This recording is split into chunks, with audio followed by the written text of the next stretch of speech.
Before we begin, if you're enjoying this documentary, please consider using your hype points on this video. It helps the channel more than you possibly know. If you're listening on Spotify, leaving a review means the world to us and helps spread these stories to more people.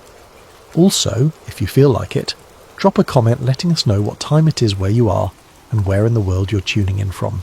We absolutely love seeing where everyone is listening. Also, a massive thank you to Michael and Across the Pond for suggesting this story. And if you're new here and enjoying the content, consider subscribing. It keeps us going.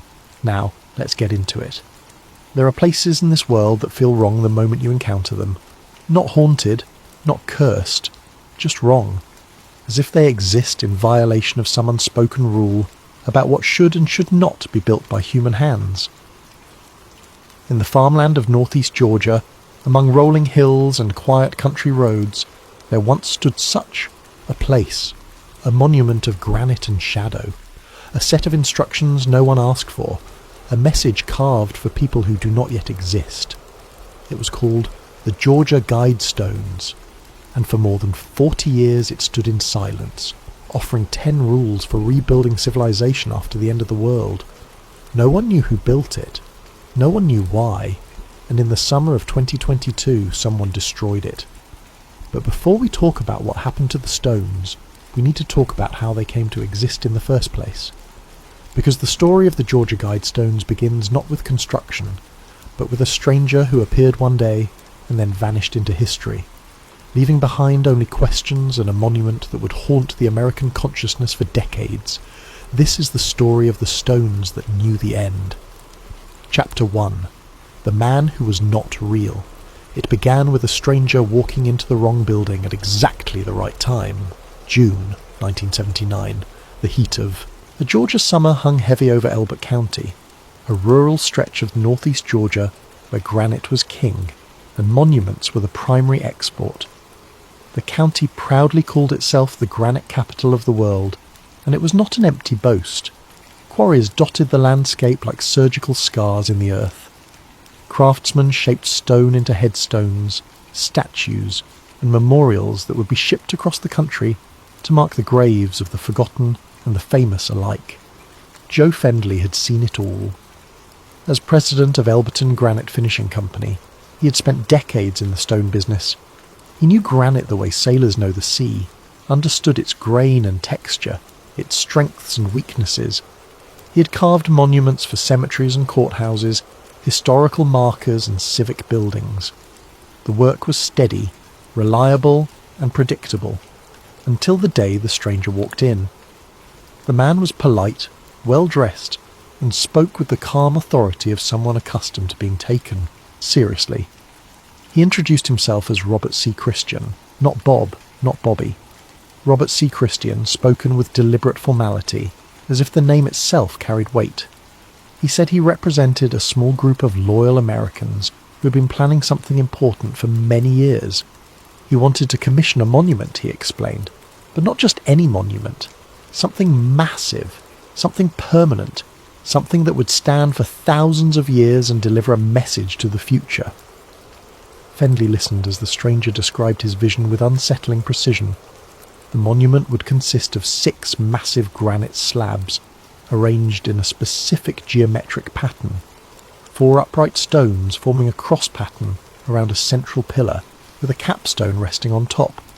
The structure would be oriented to the cardinal directions with astronomical precision. It would function as a compass, pointing true north, as a calendar, marking the solstices and equinoxes, as a clock tracking the movement of the sun across the sky. But most importantly, it would carry a message, 10 guidelines for humanity, carved in 8 modern languages, instructions for rebuilding civilization after a global catastrophe. When Fendley asked about the purpose, the stranger became vague but intense. He spoke of overpopulation and environmental collapse. He mentioned nuclear war and the fragility of modern civilization. He said the monument was meant to survive whatever was coming and guide humanity into a new age of reason after the old world fell. Fendley had been in the monument business long enough to recognise an unusual client when he saw one. But this was different. This was not grief or civic pride or historical commemoration. This was something else entirely. This was someone preparing for the end of the world. He gave the stranger an estimate. The project would be massive, complex and expensive. The astronomical alignments alone would require expert consultation. The stones would need to be quarried, cut, polished, engraved and transported. The foundation would need to be engineered to support over 100 tons of granite. He named a price he thought would end the conversation. Over $100,000. The stranger did not flinch. He said money was not a concern. The group he represented had sufficient resources. But there was one absolute non-negotiable condition. Anonymity. Complete and total anonymity. No names would be recorded. No organisation would claim credit. No trace would exist of who funded the project or why. The monument would simply appear as if manifested from thin air with no clear origin.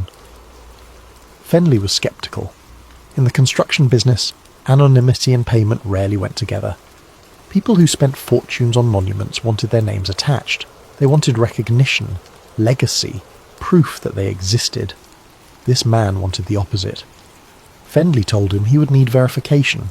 He could not commit to a project of this scale without confirming the money was real. The stranger agreed immediately and provided the name of a contact at a local bank. Wyatt Martin, president of Granite City Bank. Fenley called the bank. Martin confirmed the story in careful, measured language. Yes, the funds existed. Yes, they were legitimate.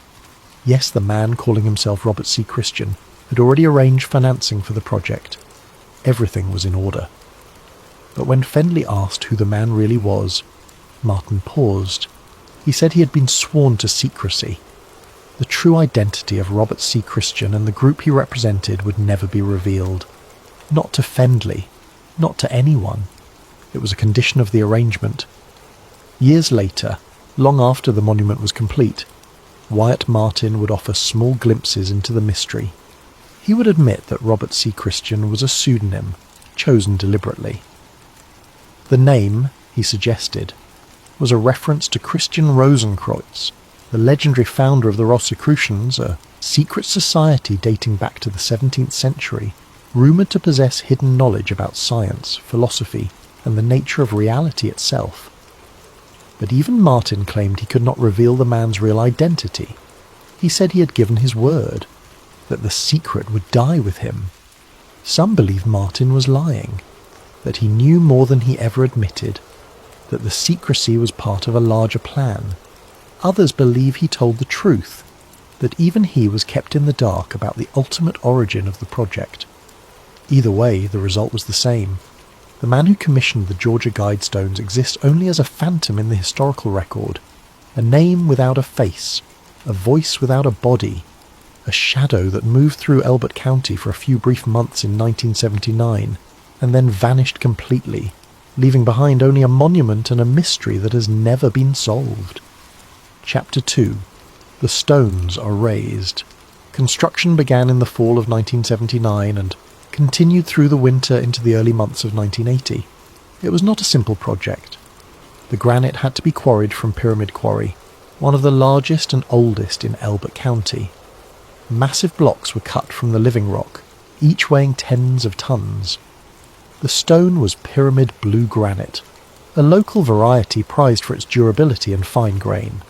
6 primary pieces were needed, 4 upright slabs, each standing over 16 feet tall and weighing more than 20 tons, a central pillar of a similar height, and a capstone, a massive rectangular slab weighing nearly 25,000 pounds that would rest on top of the structure like the lid of an ancient sarcophagus.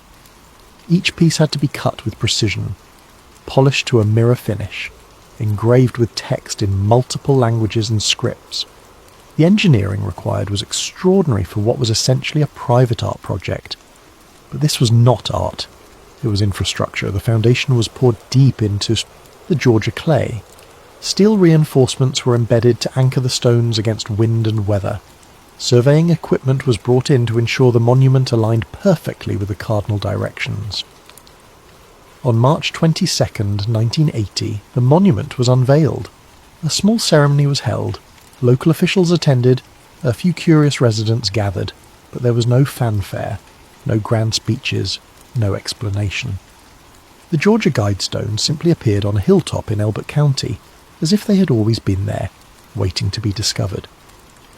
The structure stood nearly 20 feet tall at its highest point.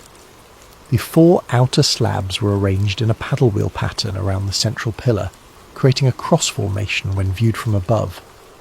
The capstone rested on top, held in place by gravity and precise engineering. From a distance, the monument looked almost natural, like an outcropping of ancient stone thrust up from the earth. But up close, the precision was undeniable. Every angle was deliberate, every surface was polished, every alignment was exact. A slot cut through the central pillar framed Polaris, the North Star, allowing an observer to sight the axis of Earth's rotation. Another opening aligned with the sun's position at the summer and winter solstices, marking the turning points of the solar year. At noon each day, a beam of sunlight passed through a precisely drilled hole in the capstone and fell on the central pillar, marking the date on a scale engraved into the stone. The monument was a machine, a device for measuring time and space, a calendar that would remain accurate for thousands of years, independent of human civilization or technological infrastructure. But the true purpose of the Guidestones was not timekeeping. It was the message carved into their surface. Chapter 3. The 10 Rules for Humanity. The text was inscribed in 8 languages, arranged in columns on the 4 outer faces of the monument: English, Spanish, Swahili, Hindi, Hebrew, Arabic, Chinese, Russian. 8 of the most widely spoken languages on Earth, representing billions of people across every inhabited continent. The choice of languages was itself revealing. These were not simply the languages of wealthy nations or former colonial powers. They were the languages with the largest global reach, the languages most likely to survive a catastrophic collapse of civilization. The message consisted of 10 guidelines, each short and direct, written in the flat, clinical language of instruction rather than inspiration. Maintain humanity under 500 million in perpetual balance with nature. Guide reproduction wisely, improving fitness and diversity. Unite humanity with a living new language. Rule passion, faith, tradition, and all things with tempered reason.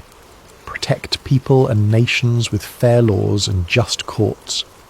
Let all nations rule internally, resolving external disputes in a world court. Avoid petty laws and useless officials. Balance personal rights with social duties. Prize truth, beauty, love, seeking harmony with the infinite. Be not a cancer on the earth. Leave room for nature. At first glance, the guidelines read like a utopian manifesto, a vision of rational governance, environmental stewardship, and international cooperation. The language echoes Enlightenment philosophy, humanism, and progressive political theory. Each rule deserves examination because the precision of the language reveals the mindset of the builders. The second guideline, Guide Reproduction Wisely, improving fitness and diversity, is perhaps the most controversial after the population limit. The phrase improving fitness has echoes of eugenics movements that swept through America and Europe in the early 20th century. Programs that sought to breed better humans through selective reproduction and sterilization of those deemed unfit. The association is the unavoidable and deeply troubling, but defenders argue the context matters. In a world reduced to 500 million people scattered across the globe, genetic diversity becomes a survival imperative. Small isolated populations face real risks of inbreeding and genetic disorders. In that scenario, encouraging diversity is not eugenics, it is biology. The third guideline, Unite Humanity with a Living New Language, raises its own questions. Why would survivors need a new language? The practical answer is that in a post-collapse world, communication infrastructure would be gone. Survivors in different regions would speak different languages. Trade and cooperation would require a common tongue. But the phrase living new language suggests something more than just Esperanto or a simplified English. It suggests a language designed from the ground up for a new civilization, a language without the historical baggage of the old world. The fourth guideline, rule passion, faith tradition, and all things with tempered reason, reveals the philosophical foundation of the builders. This is pure Enlightenment thinking, the belief that reason should govern human affairs, that emotion, superstition, and tradition should be subordinated to rational thought. In the context of rebuilding after catastrophe, this makes sense. Decisions made from passion or religious fervour could doom a fragile new society. But it also reveals a particular worldview, one that values logic over faith, science over tradition, progress over preservation. The middle guidelines, 5 through 8, deal with governance and law, protect people and nations with fair laws and just courts. Let all nations rule internally, resolving external disputes in a world court. Avoid petty laws and useless officials. Balance personal rights with social duties. These read like a constitution for a global government, a framework for preventing the wars and conflicts that might have caused the original collapse. But they also reveal something about the builders' political philosophy. They envisioned a world of nations, not a single unified government. Internal sovereignty balanced with international arbitration. A rejection of both tyranny and chaos. The 9th guideline, prize truth, beauty, a love-seeking harmony with the infinite, is the most philosophical. It suggests the builders were not purely utilitarian. They valued aesthetics, emotion, and spirituality. The phrase harmony with the infinite implies a spiritual dimension, not organised religion, but something transcendent, a connection to something larger than human society. The final guideline, be not a cancer on the earth, leave room for nature, returns to the environmental themes of the first rule. The metaphor of humanity as cancer is striking and harsh. It suggests the builders believed humanity had become a destructive force, a species out of balance with the natural world. The instruction to leave room for nature is both practical and moral. Practical because ecosystems provide essential services. Moral because it implies nature has intrinsic value beyond human use. But the first rule stopped people cold. Maintain humanity under 500 million.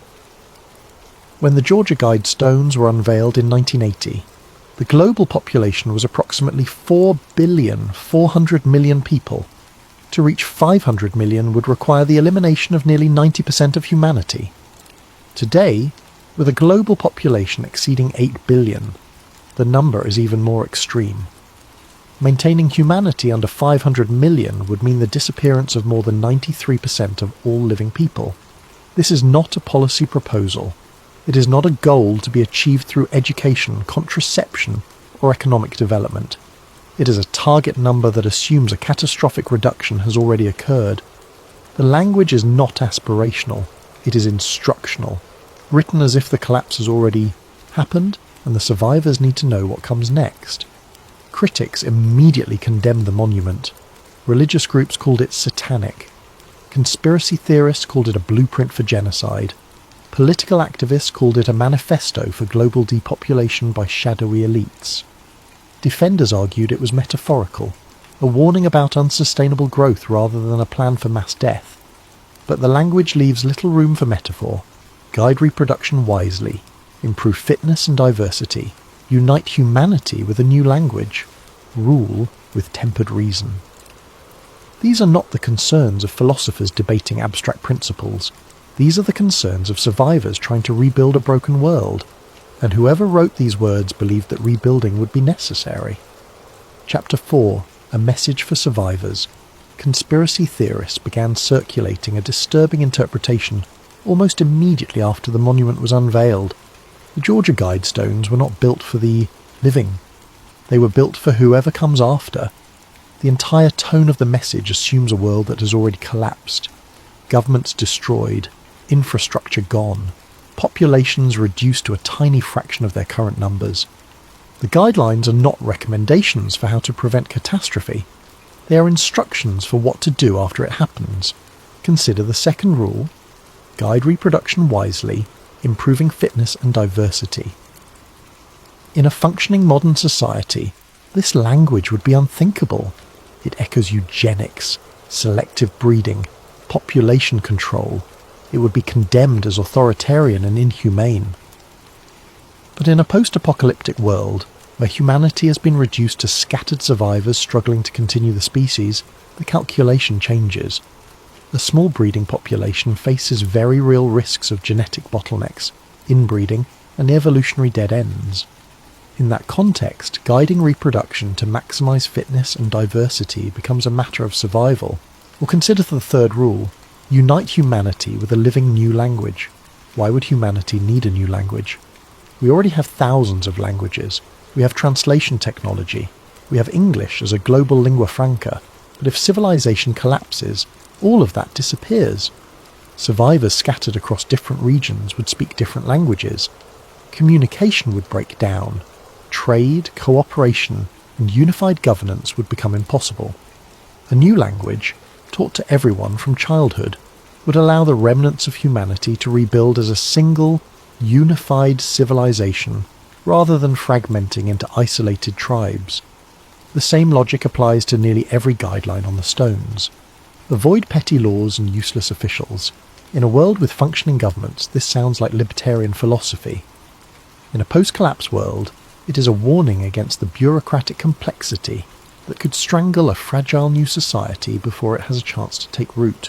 Let all nations rule internally, resolving external disputes in a world court. In our current era, this sounds like idealism. In a world rebuilding from the ashes, it is a blueprint for preventing the wars and conflicts that could trigger another collapse. Balance personal rights with social duties. Again, this sounds philosophical in a modern context, but in a survival scenario, where every person's labour is essential to the group's survival, it becomes a practical necessity. The rules are not philosophy, they are a manual, and the fact that they were carved in stone rather than printed in books or stored digitally reveals something crucial about the builders' assumptions. They expected traditional forms of information storage to fail. No computers, no libraries, no paper archives, just stone. The same medium used by the ancient Egyptians, the Sumerians, the builders of Stonehenge, civilizations that built to outlast empires. The creators of the Georgia Guidestones were thinking on the same timescale, centuries, millennia. They were planning for a future so distant and so broken that only granite could be trusted to survive. Chapter 5. The Languages of Control. The 8 modern languages were only part of the message. On the capstone, 4 additional scripts were inscribed in a square arrangement, 1 on each face: Babylonian cuneiform, Classical Greek, Sanskrit, Egyptian hieroglyphics. 4 languages that have been dead for centuries or millennia. Languages studied only by scholars, archaeologists and historians. Languages that no living population speaks as their native tongue. Their inclusion was deliberate, symbolic, and deeply unsettling. The ancient languages served multiple purposes. First, they established authority. They signalled that the monument was not the work of amateurs or casual idealists. It was the work of people with deep knowledge of history, linguistics, and the rise and fall of civilizations, people who understood that humanity has collapsed before and will collapse again. Second, they connected the Guidestones to the great monuments of antiquity, the pyramids of Egypt, the ziggurats of Babylon, the temples of Greece and India, structures built not for the present, but for eternity. Structures meant to outlast the civilizations that created them. Third, and perhaps most importantly, they reinforced the central message of the monument.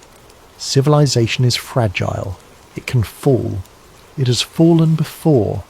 The ancient languages are proof. Babylonian cuneiform was once the administrative language of empires. It recorded laws, treaties, trade agreements, astronomical observations. It was the language of power and knowledge. And then it vanished. The civilizations that spoke it crumbled.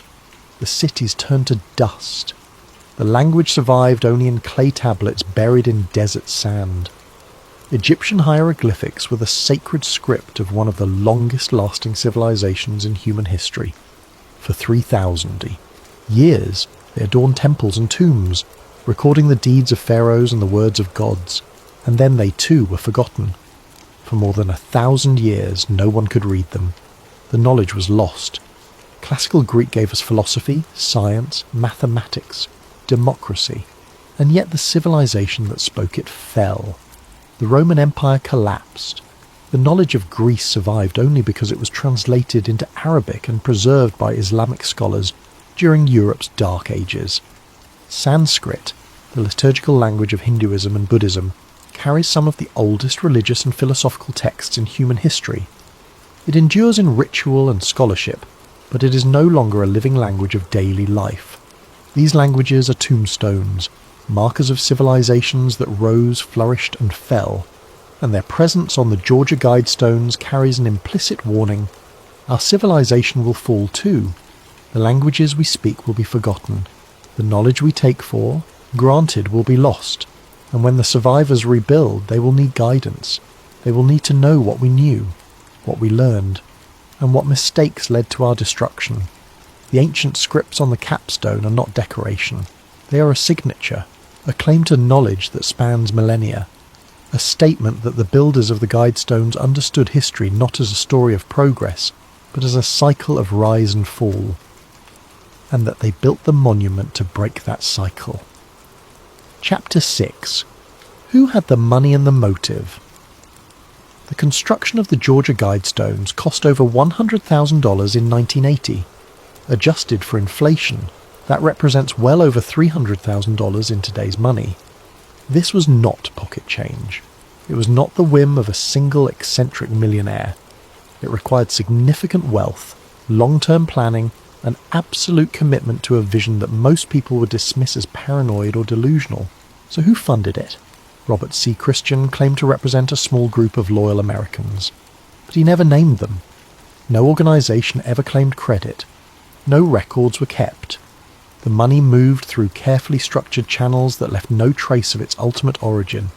Conspiracy theorists have spent decades trying to identify the builders. Some point to wealthy technocrats and environmentalists who view human overpopulation as the greatest threat to the planet. Silicon Valley billionaires, climate scientists, members of think tanks focused on long-term existential risks. Others suspect secret societies. The Freemasons have a long history in Georgia. The Rosicrucians, referenced in the pseudonym Robert C. Christian, are known for esoteric symbolism and long-term thinking. The Bilderberg Group, the Council on Foreign Relations, the Club of Rome, all have been accused of harbouring depopulation agendas. Still others suggest the monument was funded by eugenicists, people who believe humanity must be selectively bred and controlled to survive. The language about guiding reproduction wisely and improving fitness has echoes of early 20th century eugenics movements. The truth is, no one knows. What we do know is this: the project required absolute secrecy. The builders went to extraordinary lengths to hide their identities. They used pseudonyms, intermediaries, and legal structures designed to obscure the money trail. People do not behave that way unless they have something to hide, or unless they believe revealing their identity would compromise the message. The monument stands alone, without attribution, because the builders wanted it that way. They did not want credit. They did not want fame. They wanted the message to be heard without the noise of personalities, politics, or organizational affiliations. And that tells us something important about their mindset. They were not building for recognition. They were building out of conviction, a certainty that the message needed to be delivered, no matter the cost, no matter the controversy, no matter who condemned them for it. Chapter 7. The Occult and the Alignment. The Georgia Guidestones were not simply a monument with a message. They were a machine, a ritual object, a structure designed to interact with forces beyond the merely physical. The astronomical alignments were not decorative. They were intentional, precise, symbolic. The monument was oriented to true north with an accuracy that required expert surveying. The central pillar contained a hole drilled at a precise angle to frame Polaris, the North Star. This alignment allowed observers to track the slow wobble of Earth's axis, a phenomenon called precession that takes 26,000 years to complete a full cycle. Why would anyone need to track precession? In practical terms, they would not.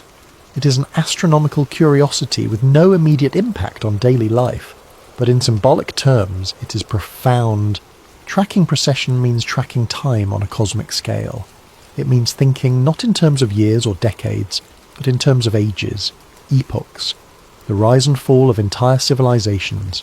The monument also marked the solstices and equinoxes with precision.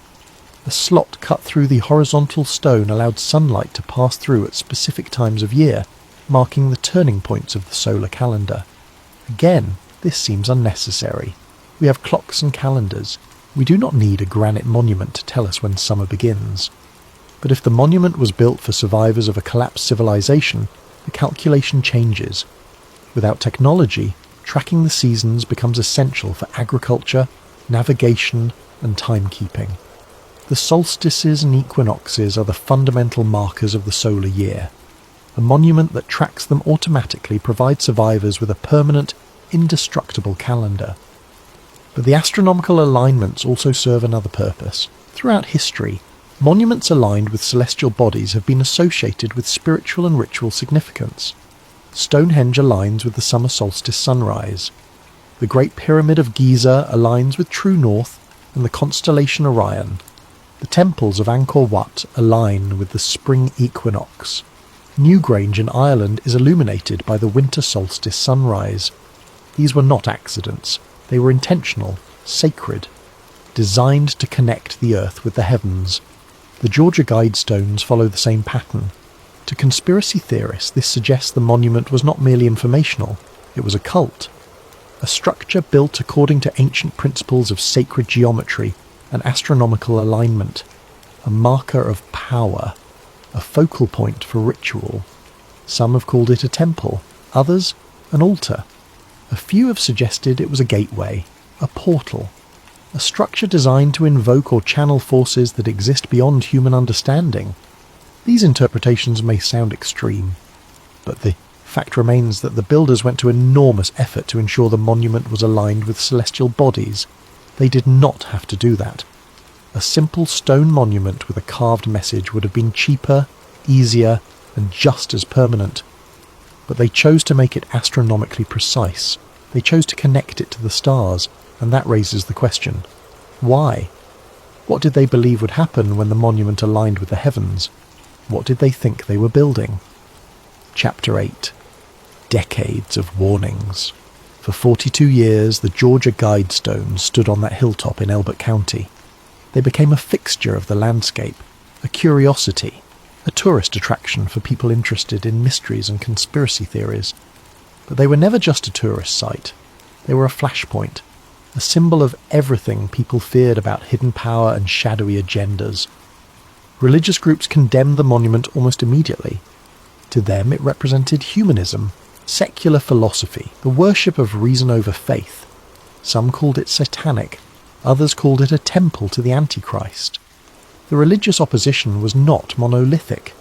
Some Christians saw the monument as promoting a godless worldview that placed human reason above divine revelation. The absence of any reference to God or Christ in the 10 guidelines was seen as evidence of secular humanism. The emphasis on reason over faith, the call for a world court, the focus on environmental balance, all of it suggested a philosophy that rejected traditional Christianity. Others went further. They interpreted the astronomical alignments and occult symbolism as evidence of demonic influence. The reference to Christian Rosenkreuz, founder of the Rosicrucians, suggested secret society involvement. Some preachers declared the monument cursed. They organized prayer vigils to spiritually combat its influence. Conspiracy theorists saw it as proof of a global depopulation agenda. The first rule, maintaining humanity under 500 million, was cited as evidence that elites were planning mass genocide. The monument became a focal point for fears about the New World Order, secret societies, and technocratic control. Online forums exploded with theories. Some claimed the Guidestones were built by the Illuminati as a declaration of intent. Others linked them to the Bilderberg Group, the Council on Foreign Relations, and other organisations accused of seeking world government. The monument appeared in documentaries, YouTube videos and conspiracy theory books as Exhibit A in the case against global elites. The connection to population control made the stones particularly controversial. In the 1970s and 80s, population control was a major topic of international policy. The Club of Rome had published Limits to Growth, warning of overpopulation and resource depletion. The United Nations held conferences on population and development. China implemented its one-child policy. India conducted forced sterilisation campaigns. Against this backdrop, the Guidestones appeared to be part of a larger agenda.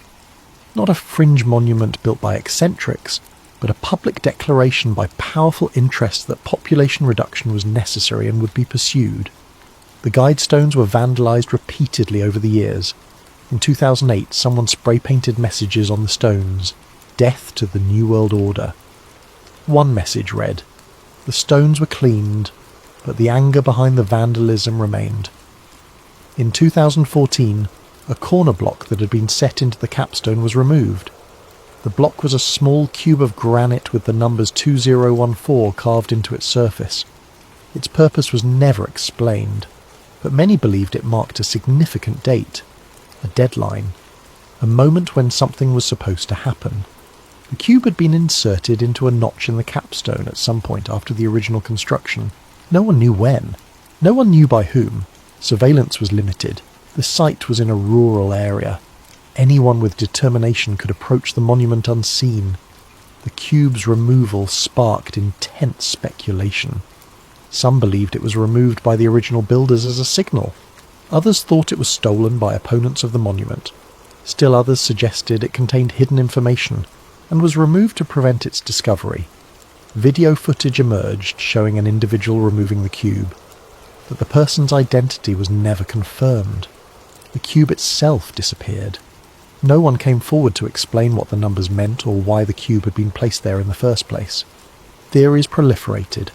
Some claimed 2014 was supposed to be the year of collapse. When nothing catastrophic happened, conspiracy theorists revised their interpretations. Perhaps it marked the beginning of a countdown. Perhaps it indicated a secret timetable known only to the builders. Others noted that 2014 was the year the capstone notch was first discovered by researchers examining the monument closely. Perhaps the cube had been there all along, waiting to be found. Perhaps its discovery was the trigger, not the date itself. The incident deepened the mystery rather than resolving it. It suggested the monument was not static, that it continued to evolve, that perhaps the builders, or their successors, were still active, still watching, still waiting for the right moment. When 2014 passed without incident, conspiracy theorists began to speculate that the date had been changed, that the plans had been delayed, that the monument's builders were still waiting for the right moment. Politicians distanced themselves from the Guidestones. No elected official wanted to be associated with a monument that advocated reducing the global population by billions. It was political poison. But the monument remained, silent, immovable, waiting. And as the years passed as global crises mounted, the message on the stones began to feel less like paranoid fantasy and more like prophecy. Climate change accelerated, ice caps melted, droughts intensified, wildfires raged, pandemics spread. First HIV, then SARS, then swine flu, then COVID-19. Wars erupted, terrorism increased, nuclear proliferation continued. The global population passed 7 billion, then 8 billion. Resource competition intensified. Food shortages appeared. Water became scarce. The world began to look more and more like the kind of world the Guidestones anticipated. A world on the edge of collapse. A world that might actually need instructions carved in stone. And that made the monument more unsettling than ever. Because the most terrifying possibility was not that the builders were wrong, it was that they were right. Chapter 9. The Sudden Destruction.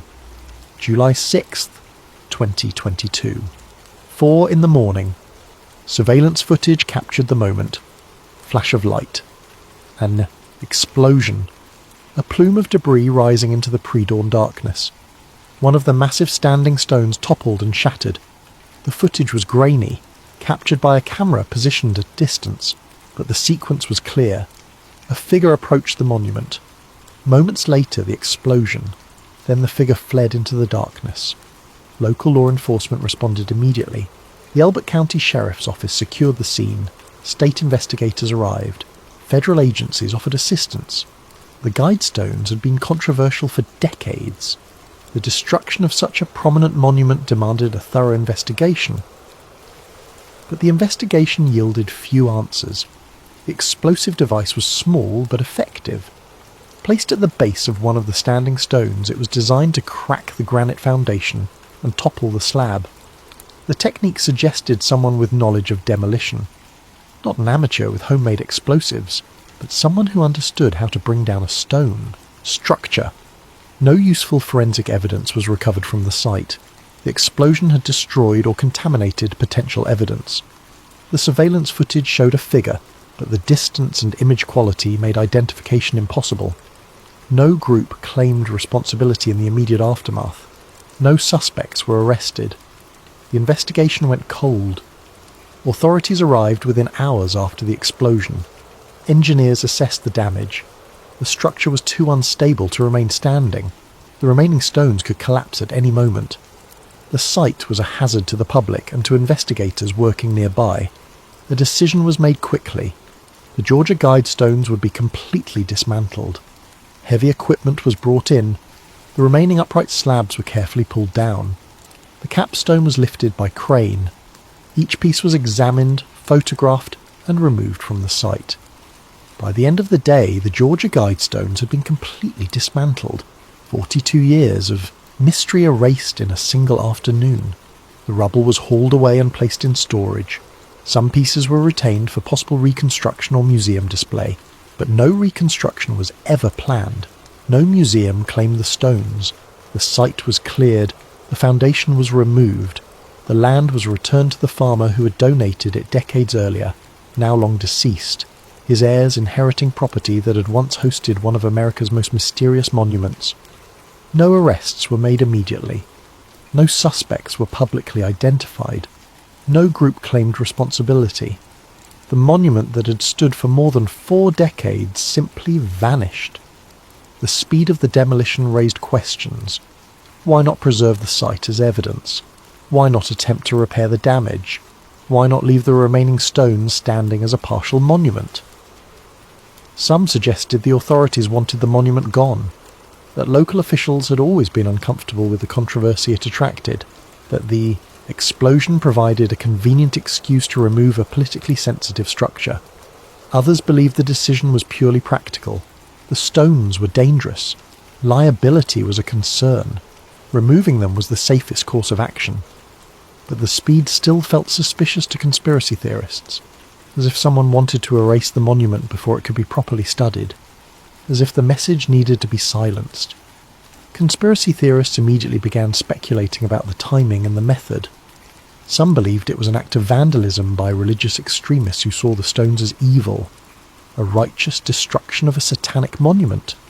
Others suspected it was a targeted operation, a deliberate effort by powerful interests to erase the message before it gained wider attention. Perhaps the builders themselves had ordered the destruction.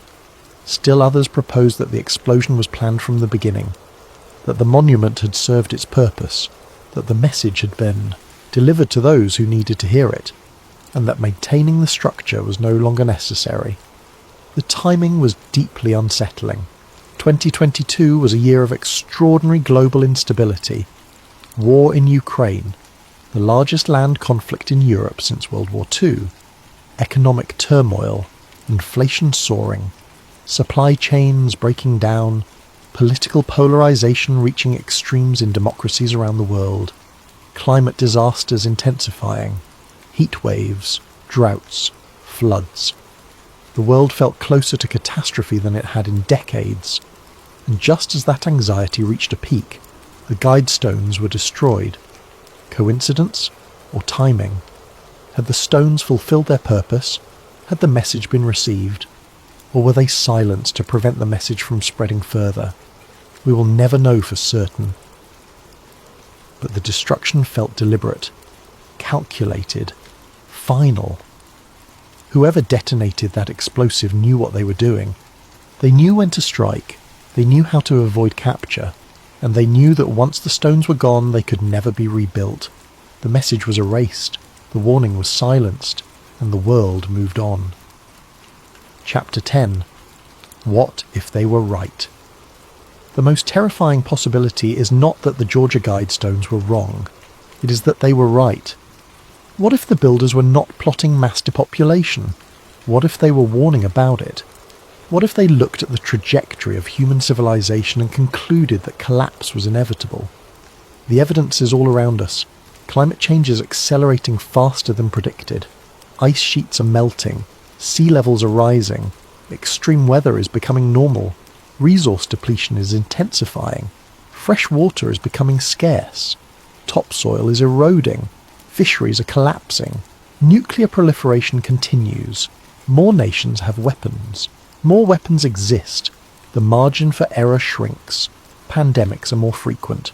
Viruses jump from animals to humans with increasing regularity. Globalization ensures they spread faster than ever. Political systems are fracturing. Democracy is in decline. Authoritarianism is rising. International cooperation is breaking down. The risks are real. The timelines are shortening. And if collapse comes, whether through war, plague, environmental catastrophe, or some combination of all three, the survivors will need guidance.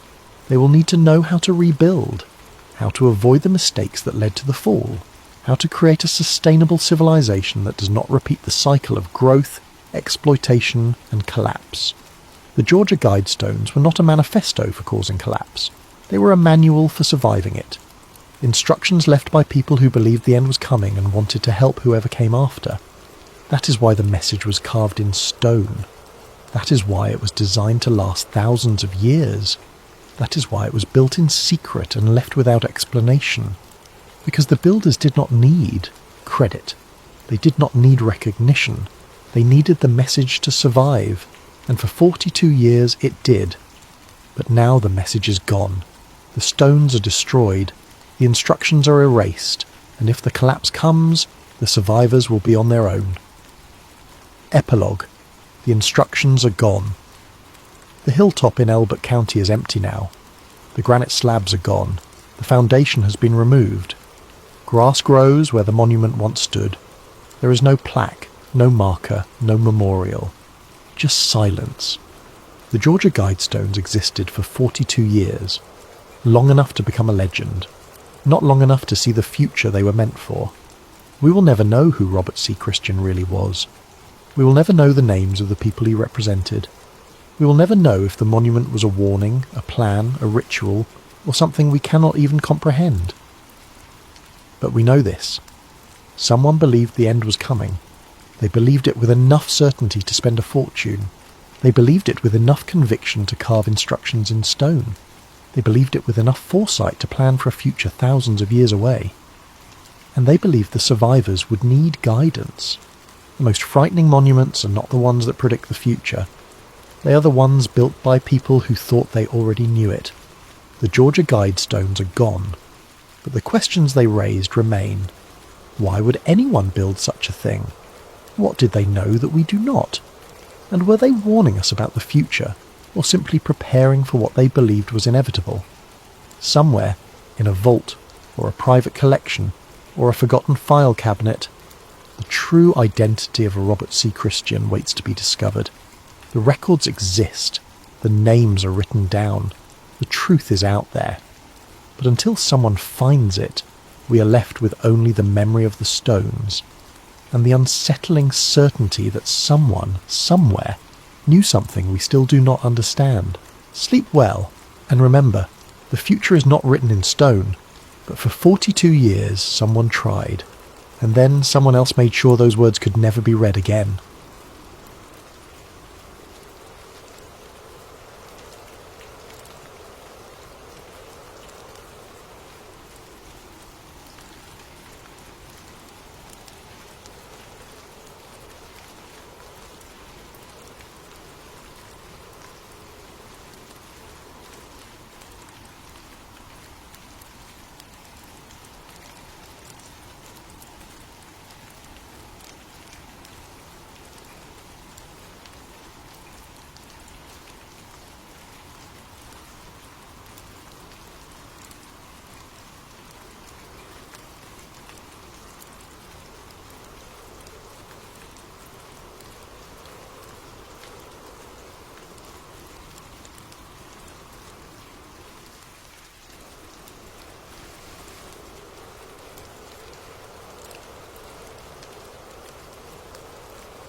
Hey everyone, before we dive into tonight's story, if you're enjoying the content, please consider using your hype points on this video.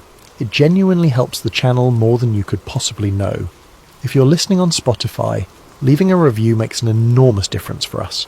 And if you feel like it, drop a comment letting us know what time it is where you are and where in the world you're tuning in from.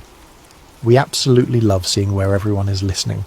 Also, if you enjoy these deep dives into the stories they don't want you to know, hit that subscribe button. It keeps us going. Now, let's get into it. The silence after the explosion. 73 seconds. That's all it took for the American space program to fracture on live television. That's how long 7 human beings had left to live while millions watched. That's how much time passed between ignition and catastrophe on the morning of January 28, 1986. But here's what should keep you awake at night. Here's what transforms this from tragedy into something darker, something more calculated, something that reveals how institutions protect themselves at any cost. Those 73 seconds weren't unexpected. They weren't unpredictable. They weren't even surprising to the people who understood the physics involved. Engineers knew. They knew with the kind of certainty that comes from data, from mathematics, from watching rubber lose its flexibility in cold water. They knew that launching Space Shuttle Challenger in freezing temperatures was playing a game of physics that had only one possible outcome. They said so, repeatedly, urgently, desperately. They spent hours on a conference call the night before the launch, pleading with managers to delay. They presented charts. They showed data. They explained in the clearest possible terms that the O-rings would fail, that hot gas would escape, that the shuttle would not make it to orbit. And they were overruled. Not because their data was wrong, not because their conclusions were flawed, but because other priorities, schedule, politics, public perception, mattered more than the lives of 7 astronauts. Then, after the explosion, after the fireball bloomed against the Florida sky, after debris rained into the Atlantic Ocean, after 7 people died exactly as predicted, NASA began a different kind of operation. Not a rescue operation. Not even just an investigation, but a suppression operation. The goal was simple: control the narrative, minimize the appearance of foreknowledge, protect the institution, ensure the shuttle program survived, and for years it worked. This is the story of what NASA knew, what they chose to ignore, and what they worked tirelessly to bury in the aftermath. This is the story of how truth-tellers were punished, how documents were classified, how testimony was softened, how the worst details were quietly omitted from public statements.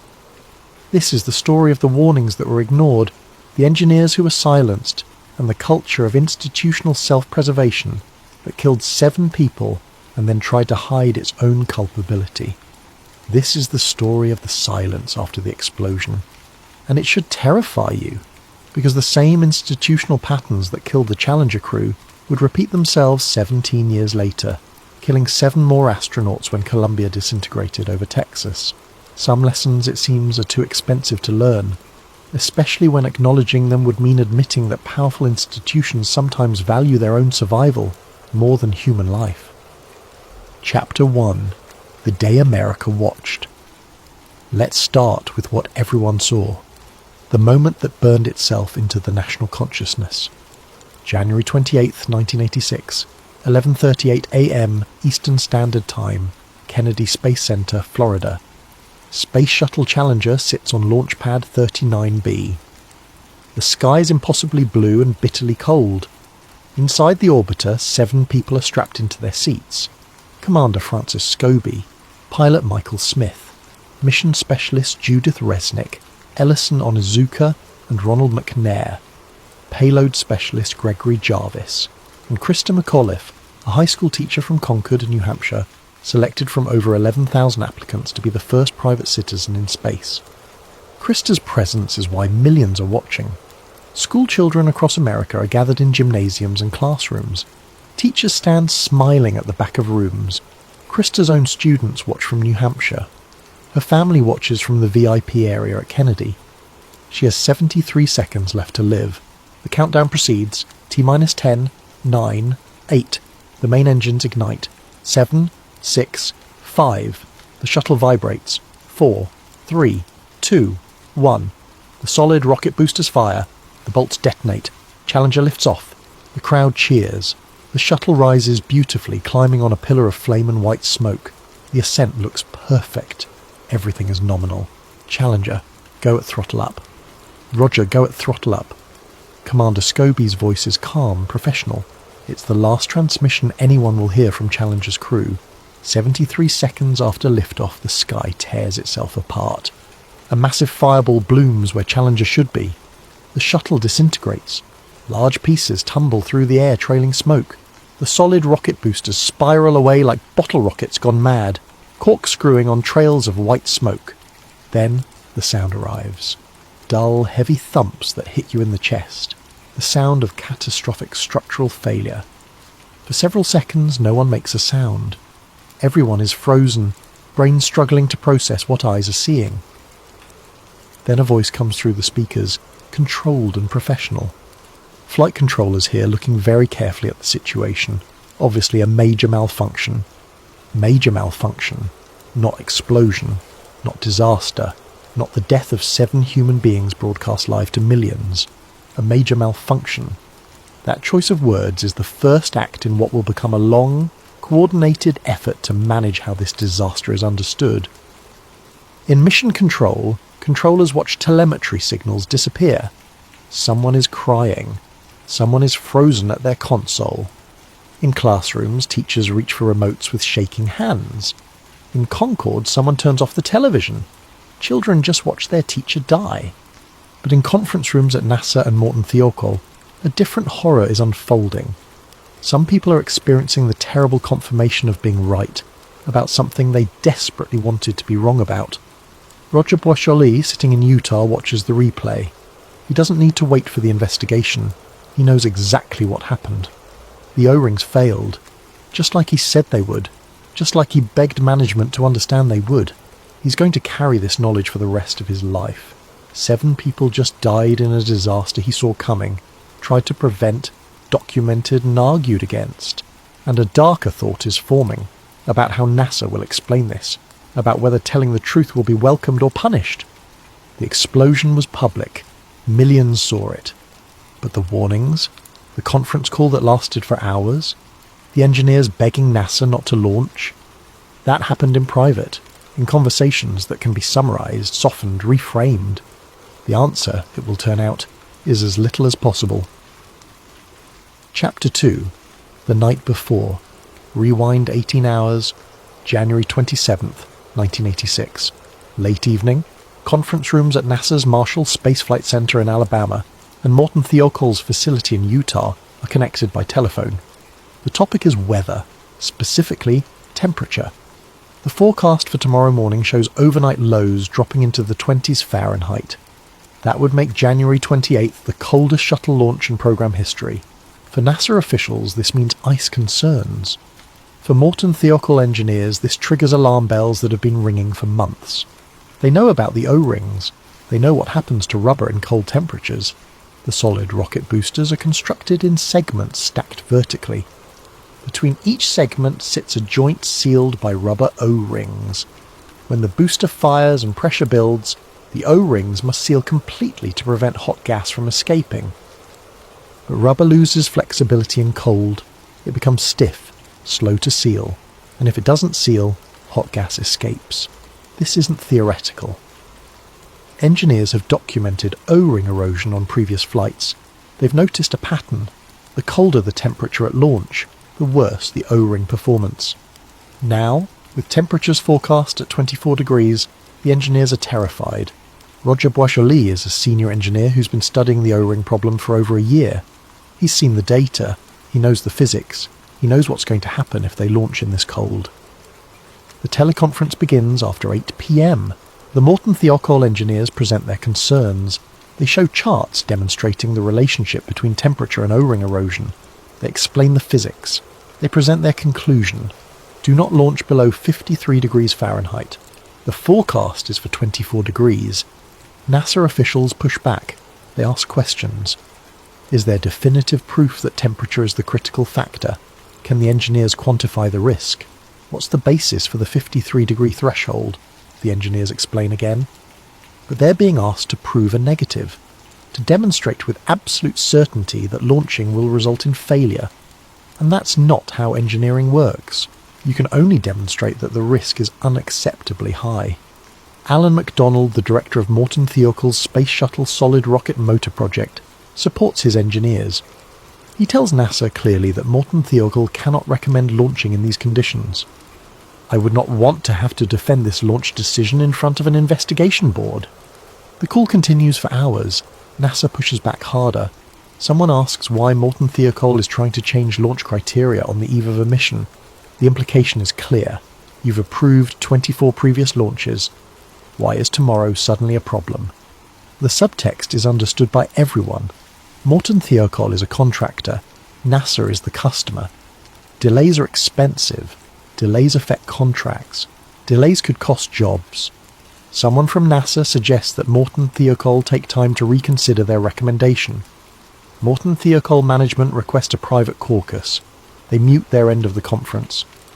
In Utah, the dynamics shift. The engineers make their case again, but now they're presenting to their own management, who have different priorities. Boijoli speaks, his voice strained. Gentlemen, we have data showing a ring erosion correlates with temperature. We have physics showing rubber loses flexibility in cold. I cannot in good conscience recommend launching in these conditions. If those O-rings don't seal, the shuttle will be destroyed. People will die, and we will have seen it coming. His words hang in the air. Then the management discussion begins. It's not about engineering anymore. It's about relationships, contracts, the shuttle program schedule, political realities. Jerry Mason, Morton Thiokol's senior vice president, turns to Bob Lund, the vice president of engineering, and says something that will be quoted for years. Take off your engineering hat and put on your management hat. It's a candid acknowledgement that they're about to make a decision based on something other than engineering judgment. When Morton Thiokol management returns to the conference call, they deliver a new position. Despite their engineers' objections, despite the data, Morton Thiokol tells NASA the launch is acceptable. Not ideal, not recommended, but acceptable. Alan MacDonald at Kennedy Space Center refuses to sign the launch approval. I won't sign it. I can't put my name on this decision. Someone else signs. The launch is approved. The teleconference ends. Roger Boisjoli drives home in silence. His wife describes how he looked when he came through the door. Devastated, defeated, angry. He tells her the shuttle is going to launch. He tells her he's afraid. He lies in bed, unable to sleep, running through the physics. The temperature, the rubber, the seal rate. He knows what's going to happen. The O-rings will be too cold. They won't seal. Hot gas will escape. 7 people are going to die because of a decision made in a conference room to avoid delaying a launch. At Kennedy Space Center, Alan MacDonald is having a similar morning. He didn't sleep well. The ice is everywhere when he arrives. Everything about this launch feels wrong. He walks the pad with the ice team. He looks at the solid rocket boosters, at the joints where the O-rings sit, cold and stiff and unable to do their job. The countdown continues. At 11:38 a.m., Challenger lifts off, and in conference rooms in Utah and Alabama, engineers watch their television screens with expressions of dread, already knowing what they're about to witness. Chapter 3. The Coldest Morning. January the 28th. Dawns clear and bitterly cold. At Kennedy Space Center, the launch pad looks like something from another world. Ice encases the entire structure. Icicles, some several feet long, hang from pipes and platforms. The water sound suppression system, designed to dampen the acoustic shock of launch, has frozen into strange ice formations. The mobile service structure, normally just steel and scaffolding, has transformed into an ice sculpture. Technicians and engineers conduct their pre-launch inspections wearing heavy coats. Their breath forms clouds in the frigid air. They document the ice, photograph it, measure it, assess whether it poses a risk. The concern is straightforward. During launch, vibrations and heat could cause ice to break off and strike the shuttle. Ice hitting the orbiter's heat shield tiles could cause damage. Ice ingested by the main engines could cause catastrophic failure. Ice is a debris hazard. and debris during launch is always dangerous. The ice team, a specialised group responsible for monitoring and clearing ice before launch, conducts multiple inspections. They find ice everywhere. They clear what they can, but there's too much. The temperature is too low. Ice forms faster than they can remove it. Launch is delayed while managers assess the risk. Multiple holds are called. The countdown clock stops and restarts. Television cameras capture the ice-covered pad, and announcers mention the unusual cold as a factor in the delays. But here's what doesn't happen. The O-ring issue isn't discussed again. The teleconference from the night before isn't mentioned. The engineers' concerns aren't revisited. Morton Thiokol has given their approval. NASA has accepted that approval. The decision to launch has been made. The ice concerns are addressed through inspection and analysis. Managers determine that enough ice has been cleared, or will melt before launch to reduce the risk to acceptable levels. The countdown resumes. Inside Challenger, the crew waits. They've been strapped into their seats for hours, going through holds and delays, waiting for the launch window. They're professionals. They trust the engineers and flight controllers. They trust the system. If NASA says it's safe to launch, it's safe to launch. At 11:38 a.m. the countdown reaches 0. The main engines ignite. Challenger shudders as thrust builds. The solid rocket boosters ignite. The explosive bolts detonate. The shuttle lifts off, and immediately something goes wrong.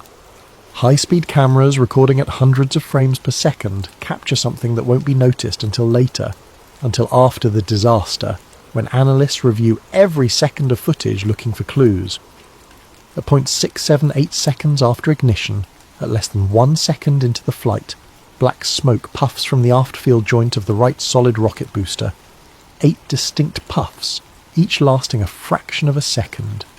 The smoke is dark grey, almost black. It's not combustion smoke. It's not normal exhaust. It's the smoke of burning O-ring material, of hot gas escaping through a gap that shouldn't exist, of a seal that has already failed. The smoke stops. The escaping gas, superheated and carrying aluminum oxide particles from the burning fuel, immediately creates a temporary seal. The aluminum oxides clog the gap, plugging the leak. It's not a real fix. It's not a proper seal. It's just debris temporarily blocking a hole. But it holds, for now. Challenger continues to climb. The ascent looks normal to observers. The shuttle rotates onto its programmed trajectory. Velocity and altitude increase. Everything appears to be proceeding perfectly.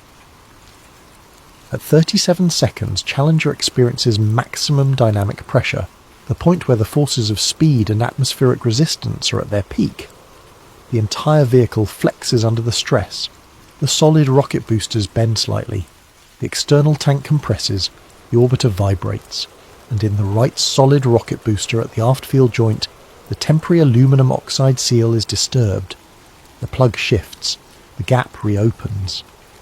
At 58 seconds, cameras detect a small flame on the side of the right solid rocket booster. It's barely visible at first, just a flicker of yellow-orange against the white casing, but it grows.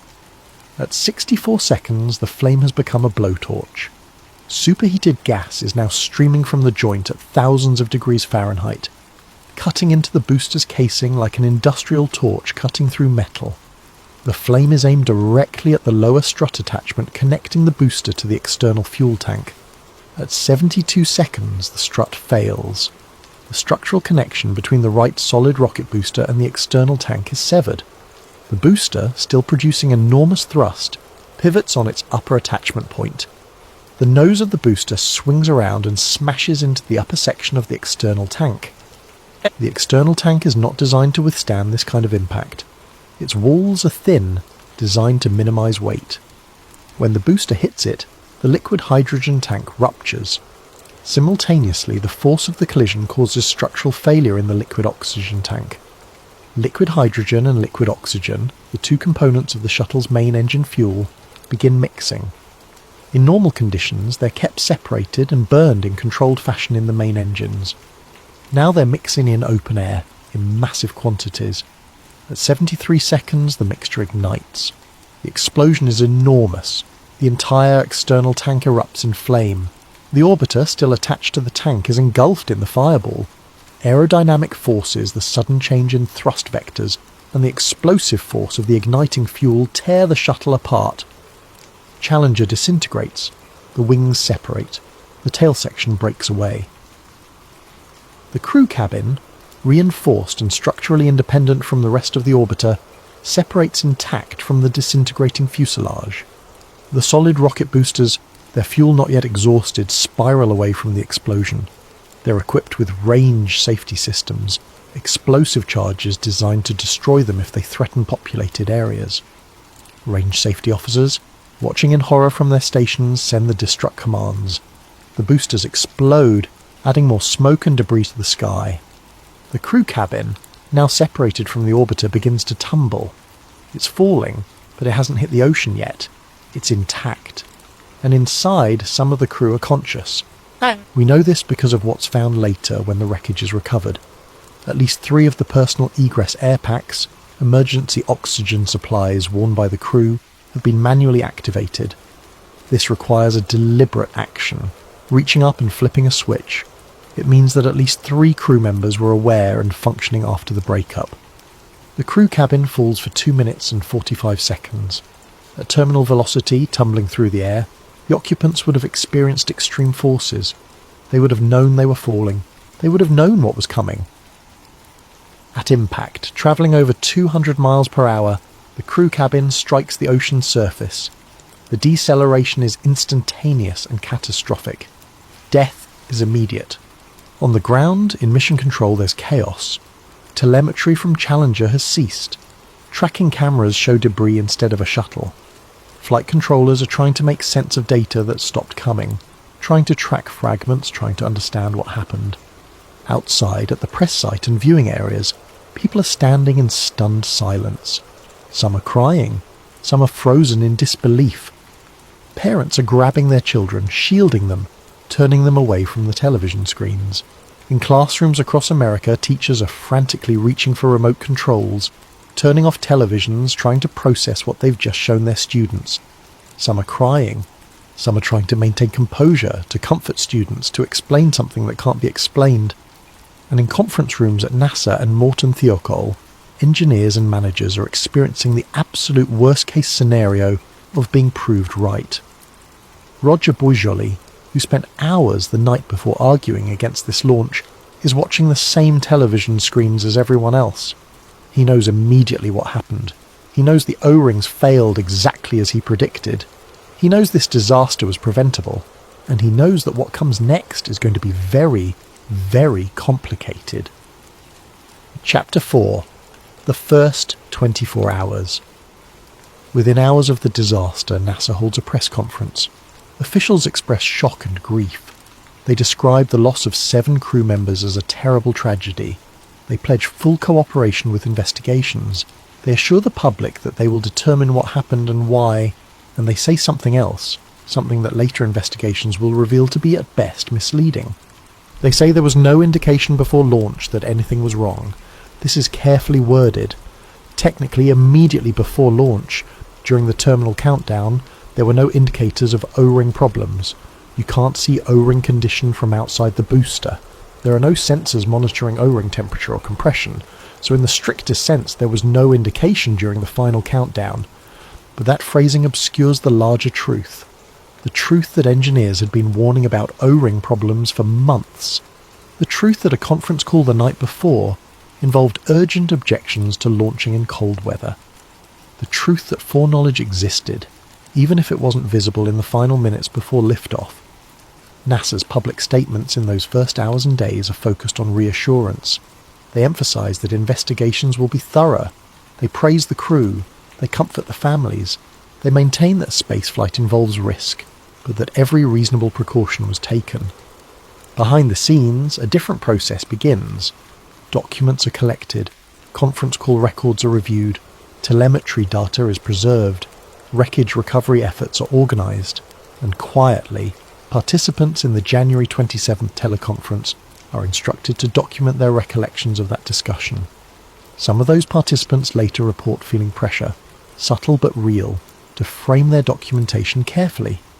to emphasize uncertainties rather than certainties, to describe the conference call as a normal pre-launch discussion rather than an urgent argument about safety, to avoid language that suggests NASA ignored clear warnings. This is the beginning of narrative management, not an organized conspiracy in the traditional sense, just institutional self-preservation, the natural tendency of large organizations to protect themselves, to control information, to manage perception. Roger Boisjoli and Alan MacDonald are among those asked to document their recollections. They write detailed accounts of the teleconference, including their objections, the data presented, and management's decision to override the engineering recommendation. These documents, and others like them, will eventually become part of the investigation record, but in the immediate aftermath, they're treated as internal communications, classified or restricted, not for public release. The message to engineers and contractors is clear without being explicitly stated. Cooperate with the investigation, document what happened, but be careful about speaking publicly. Remember that the shuttle program's future is at stake. Remember that NASA's reputation is fragile. Remember that premature conclusions could harm the investigation. It's a chilling effect. Not overt censorship, just gentle pressure, just institutional norms, just the understanding that speaking out of turn, saying too much too soon, could have consequences. And for most people, that's enough to ensure silence. Chapter 5. The Rogers Commission. On February 3rd, 1986, less than a week after the disaster, President Ronald Reagan establishes the Presidential Commission on the Space Shuttle Challenger accident, quickly known as the Rogers Commission after its chairman, former Secretary of State William Rogers. The Commission's membership is carefully selected. It includes astronauts Neil Armstrong and Sally Ride. It includes test pilots and aerospace engineers. It includes former NASA officials. And, somewhat unexpectedly, it includes Richard Feynman, a theoretical physicist from Caltech, a Nobel Prize winner known for his brilliance, his directness, and his complete lack of concern for political niceties. Feynman is a wild card. He's not part of the aerospace establishment. He's not beholden to NASA. He's not worried about preserving relationships or protecting budgets. He's a scientist who asks uncomfortable questions and follows evidence wherever it leads, regardless of whose ox gets gored in the process. And that makes him dangerous from NASA's perspective. The Commission begins its work with public hearings and private briefings. NASA provides access to facilities, documents, and personnel. The agency cooperates fully, or appears to, but there's a careful choreography to that cooperation. Briefings are prepared, witnesses are coached, information is organised and presented in ways that shape the narrative. Initially, the Commission's investigation focuses on the technical aspects of the failure. Wreckage is recovered from the ocean floor. Engineers analyse the debris, particularly pieces of the solid rocket boosters. Telemetry data is reviewed, video footage is examined frame by frame. The O-ring theory emerges quickly. The black smoke at ignition, captured by high-speed cameras, points to a joint failure. The flame plume at 60 seconds confirms gas escaping from the right aft field joint. The wreckage of the joint itself, recovered from the Atlantic, shows clear evidence of O-ring failure and hot gas erosion. But establishing that the O-rings failed is different from establishing why they failed, and whether anyone knew they might fail. NASA's initial position, presented in briefings to the Commission, is that O-ring erosion had been observed on previous flights, but was considered an acceptable risk. The erosion was documented, analysed, and determined to be within safety margins. The cold weather on January 28th was an unprecedented factor, something outside the normal flight experience, something that couldn't have been fully predicted. This framing does several things. It acknowledges the O-ring problem, which is unavoidable given the physical evidence. It portrays the problem as known and managed, which suggests NASA was exercising appropriate oversight. And it characterises the cold weather as an unpredictable variable, which suggests the disaster wasn't preventable. It's a narrative designed to minimise culpability while appearing transparent. But the narrative starts to crack when the Commission requests internal documents and schedules witness testimony. Memos surface showing that engineers had classified O-ring failure as a Category 1 risk, the highest criticality level, meaning a failure would result in loss of vehicle and crew.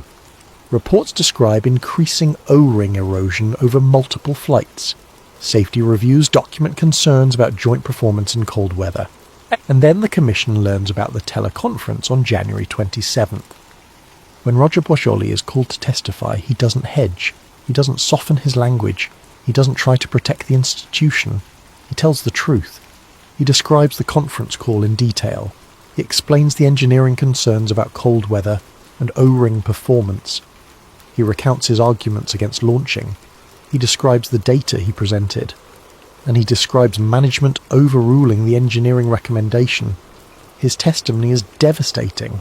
It directly contradicts NASA's public statements that there was no indication of problems before launch. It reveals that warnings were issued, documented, and ultimately ignored. NASA officials scramble to respond. They characterized the teleconference as part of normal pre-launch procedures, a routine discussion where various factors are weighed. They emphasized that the final decision to launch was based on all available information and judgment calls about acceptable risk. They argue that spaceflight inherently involves risk and that perfect certainty is impossible. But the damage is done. The Commission now knows that engineers objected to the launch. They know that those objections were documented. They know that management overrode those objections. And they know that NASA's initial public statements were, at best, incomplete. Chapter 6. Feynman's Investigation. While the Commission conducts formal hearings, Richard Feynman pursues his own parallel investigation. He's not content with official briefings and prepared presentations. He wants to talk to the engineers directly, to understand the technical issues without the filter of management and public relations. He visits NASA facilities, he asks basic questions, he requests demonstrations, and he quickly becomes convinced that there's a disconnect between NASA management and NASA engineering, between the official position and the technical reality. Feynman is particularly interested in risk assessment. He asks NASA managers to estimate the probability of catastrophic failure. They tell him the shuttle is extremely safe, with a failure rate of approximately 1 in 100,000 launches. Then he asks the engineers the same question. They give him a very different answer, 1 in 100. That's not a small discrepancy. That's a fundamental difference in understanding the actual risk involved in shuttle operations. Feynman digs deeper. He learns about the normalization of deviance, the process by which problems that occur repeatedly without catastrophic consequences gradually become accepted as normal. O-rings eroded on multiple previous flights, but the shuttle always made it to orbit successfully. So each new instance of erosion was compared to previous erosion, rather than to the design specification of zero erosion. As long as the erosion wasn't worse than before, it was considered acceptable. This is a dangerous way to operate a complex system.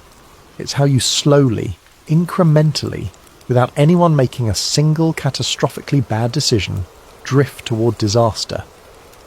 During a televised commission hearing on February 11, 1986, Feynman performs a demonstration that becomes one of the most famous moments in investigative history.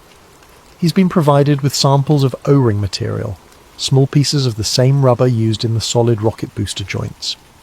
During a break in testimony, while cameras are still rolling, Feynman drops a piece of O-ring into a glass of ice water. He waits. After several minutes, he removes the O-ring and squeezes it with a small clamp.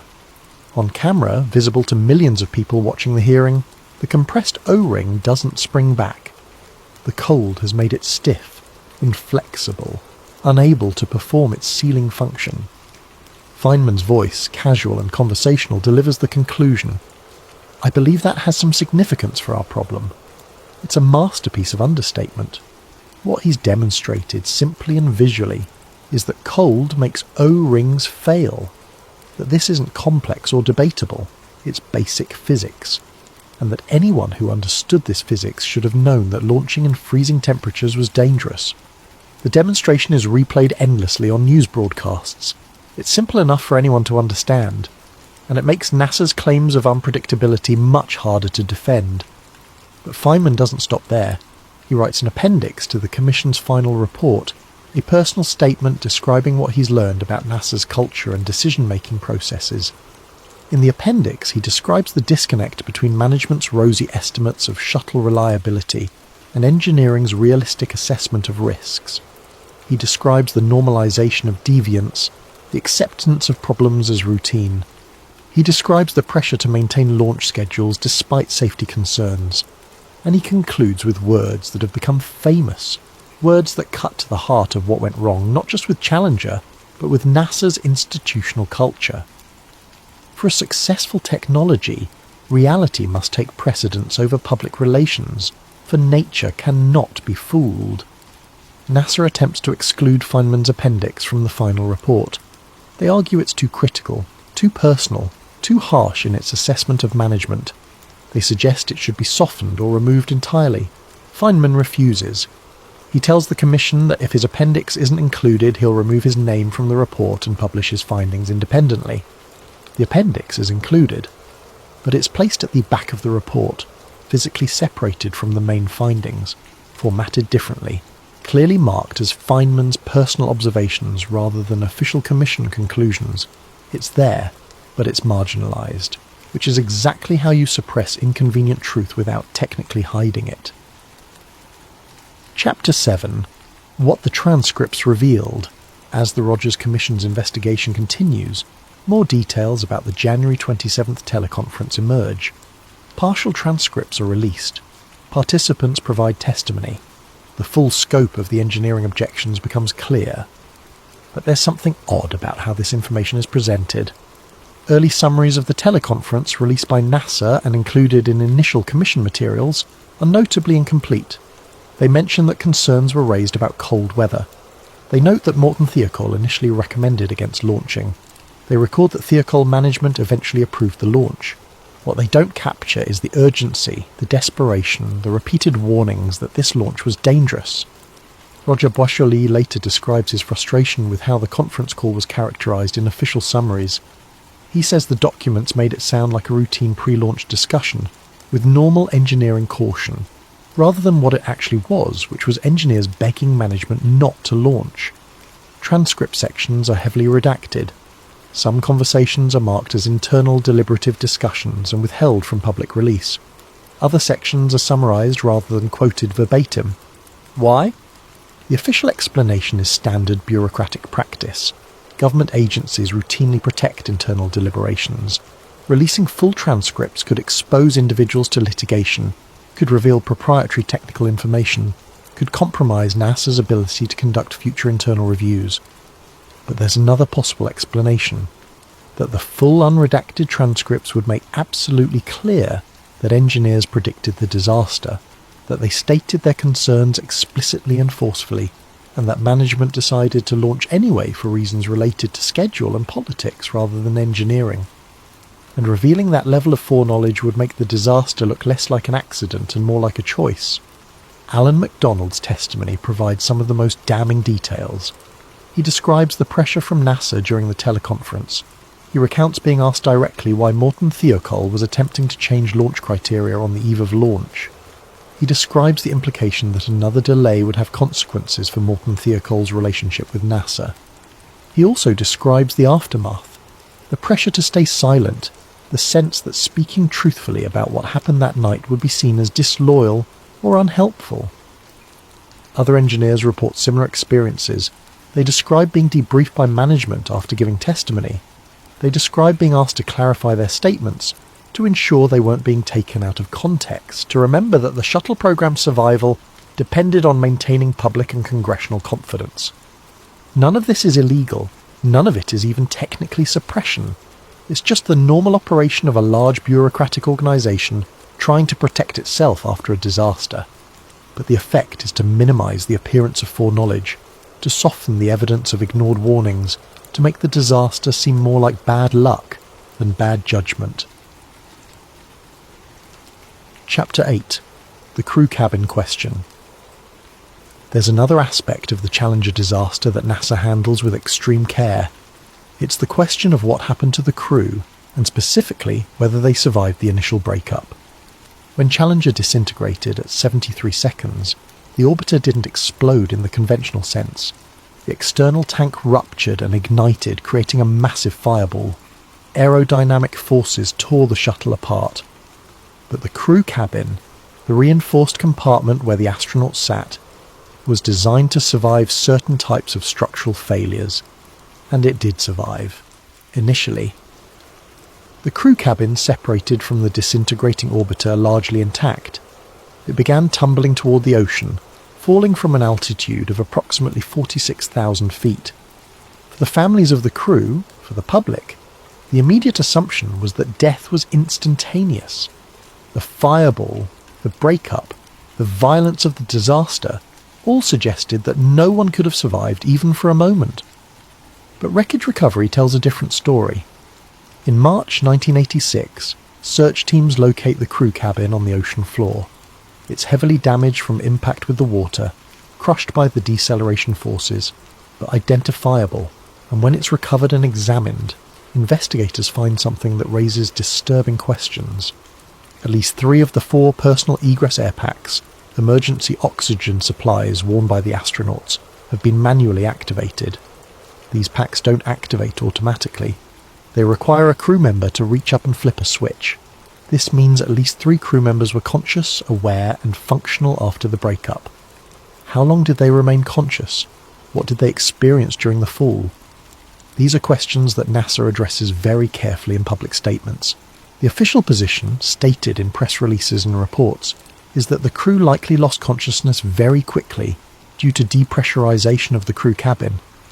They emphasized that the crew did not suffer, that any awareness was brief, that death was effectively instantaneous even if technically it occurred minutes later at impact.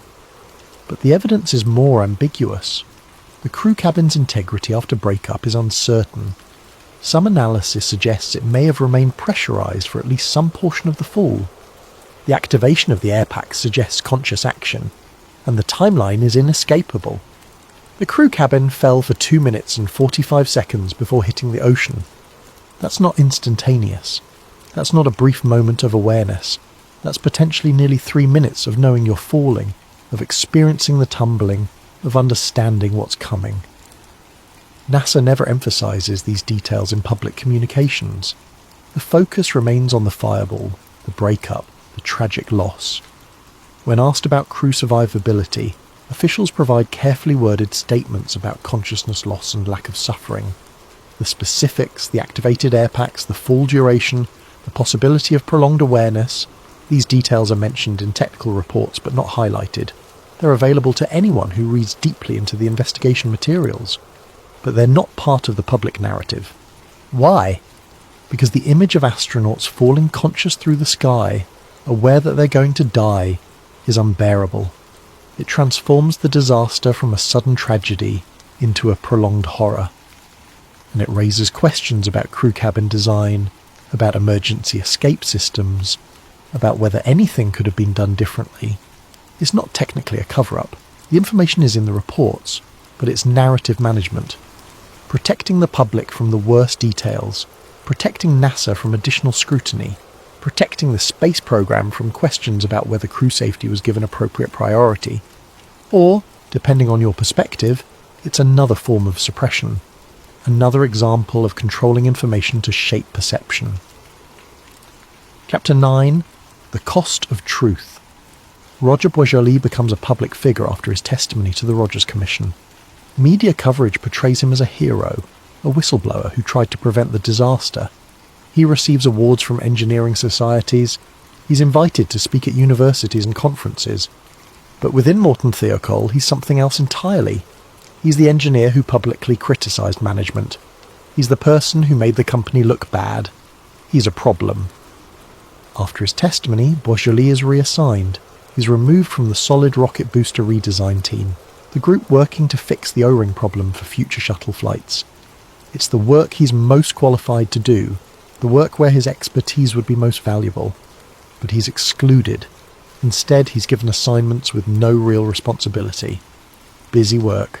Tasks designed to keep him occupied but isolated. He's no longer invited to important meetings. His memos go unanswered. His colleagues avoid him. It's not a formal punishment. No one accuses him of wrongdoing, no one disciplines him officially. But the message is clear. Speaking the truth publicly, even when that truth is vindicated, comes with a cost. In 1987, Boisjoli takes medical leave for post-traumatic stress and depression. He never returns to Morton Thiokol. His career in aerospace engineering is effectively over. Years later, in interviews and speeches, he describes the experience. He talks about the isolation, the sense of being punished for being right. He describes the culture of silence that surrounded the disaster, the way people who had praised his engineering judgment before Challenger suddenly treated him as a pariah after he testified truthfully about what happened. Alan MacDonald's experience follows a similar pattern. After refusing to sign the launch approval and later testifying about the pressure to approve the launch despite engineering objections, he finds himself marginalised within Morton Thiokol. He's excluded from the redesign effort. His expertise is ignored. He's made to feel like his presence is unwelcome. It's a subtle form of retaliation, nothing that would hold up as formal discrimination, but effective nonetheless. Unlike Boisjoli, MacDonald fights back. He complains to Morton Thiokol management. He threatens legal action. He makes it clear that he won't be quietly pushed out. Eventually, after intervention from NASA and pressure from the media, MacDonald is reinstated to a leadership role in the redesign effort. But it takes months of fighting, months of stress, months of being treated as an obstacle rather than an asset. Years later, MacDonald writes a book about the Challenger disaster and its aftermath. The title is telling: Truth, Lies, and O-Rings. In it, he describes in detail the pressure to stay silent, the consequences of speaking up, and the institutional culture that punishes truth-tellers even when they're proven correct. These aren't isolated incidents. Other engineers and contractors who raised concerns, who testified honestly, who provided documents to investigators, report similar experiences. Not everyone is formally retaliated against. But many feel pressure. Many sense that their candour damaged their careers. Many understand that the institutional message is clear. Speaking uncomfortable truths is risky. Protecting the institution is rewarded. And that message ensures that future warnings, future concerns, future objections will be delivered more quietly, more carefully, or perhaps not delivered at all. Chapter 10. Columbia and the Pattern That Repeats. Fast forward 17 years. February 1st, 2003. Space Shuttle Columbia is returning from a 16-day mission. The crew of 7 has completed their science experiments and is preparing for re-entry. At 9 a.m. Eastern Time, over Texas and Louisiana, Columbia begins breaking apart. Superheated air, entering through a breach in the leading edge of the left wing, causes catastrophic structural failure. The shuttle disintegrates. Debris falls across multiple states. All 7 crew members are killed. The cause is foam insulation. During launch, a piece of foam broke free from the external tank and struck Columbia's left wing. The impact created a hole in the heat-resistant panels. During re-entry, atmospheric heating exploited that breach, and the shuttle was destroyed. Just like Challenger, Columbia's disaster was preventable. Just like Challenger, warnings were raised. Just like Challenger, those warnings were minimized or ignored. Engineers had noticed the foam strike during launch. Video footage showed the impact clearly. Requests were made to have the military photograph Columbia in orbit to assess potential damage. Those requests were denied. The consensus at NASA was that foam strikes, while not ideal, were not a critical threat. Previous shuttles had sustained foam strikes and returned safely. It's the normalization of deviance again. The same pattern that killed Challenger's crew. Problems that occur repeatedly without catastrophic consequences gradually become accepted as normal. As long as each new instance isn't worse than previous instances, it's considered acceptable, until the day it isn't. The Columbia Accident Investigation Board's final report, released in August 2003, is devastating in its criticism of NASA's organizational culture. The report describes the same problems identified after Challenger. The same disconnect between management and engineering. The same pressure to maintain schedules. The same reluctance to acknowledge risks that might delay missions. Board member Sally Ride, who had also served on the Rogers Commission investigating Challenger, notes the eerie parallels. The same failures, the same warnings ignored, the same tragic outcome. In testimony and in the report, investigators note that NASA had learned the technical lessons of Challenger, but failed to learn the cultural lessons. The O-rings were redesigned. New safety protocols were implemented. But the fundamental organizational problems, the pressure to minimize concerns, the normalization of anomalies, the prioritization of schedule over safety, these persisted, and they killed another 7 astronauts. Critics argue that Challenger should have been a wake-up call, that the loss of 7 lives should have fundamentally transformed how NASA operated. But it didn't. Or rather, it did for a while, but gradually, over years, the old patterns reasserted themselves. After Columbia, some former NASA engineers speak publicly about the parallels. They describe a culture where raising safety concerns is seen as obstructionist, where engineers who push too hard on safety issues are viewed as obstacles to mission success, where the institutional pressure is always toward finding reasons to proceed rather than reasons to delay. These criticisms echo what Roger Boisjoli and Alan MacDonald said about Challenger. The same culture, the same pressures, the same tragic outcomes. The question becomes unavoidable. If NASA didn't truly learn from Challenger, if the same organizational problems persisted and led to Columbia, was the Challenger investigation really about learning the truth? Or was it about managing the narrative, protecting the institution, and getting the shuttle program flying again as quickly as possible? Chapter 11, The Conspiracy of Silence. So what exactly is the Challenger conspiracy? It's not about aliens or sabotage. It's not about hidden causes or secret plots. The physical cause of the disaster is well documented and not disputed. O-rings failed due to cold temperature, hot gas escaped, the booster casing burned through, the shuttle disintegrated. The conspiracy is about foreknowledge and suppression. Engineers knew the O-rings were a problem. They documented it. They raised concerns. They argued against launching in cold weather. And on the night before the launch, they explicitly recommended against proceeding. NASA management, under pressure to maintain schedules and demonstrate the shuttle's reliability, overrode those objections. That's not alleged. That's documented in commission testimony, in internal memos, in transcripts of the teleconference. The conspiracy is what happened next. NASA's initial public statement suggested no one knew there was a problem before launch. That characterization was, at best, misleading. At worst, it was an intentional effort to minimize the appearance of foreknowledge. Internal documents about the O-ring concerns and the teleconference were classified or restricted. Summaries downplayed the urgency of the engineering objections. Transcripts were redacted. Testimony was carefully framed. Engineers who spoke publicly about the warnings they issued faced career consequences. They were isolated, reassigned, marginalized.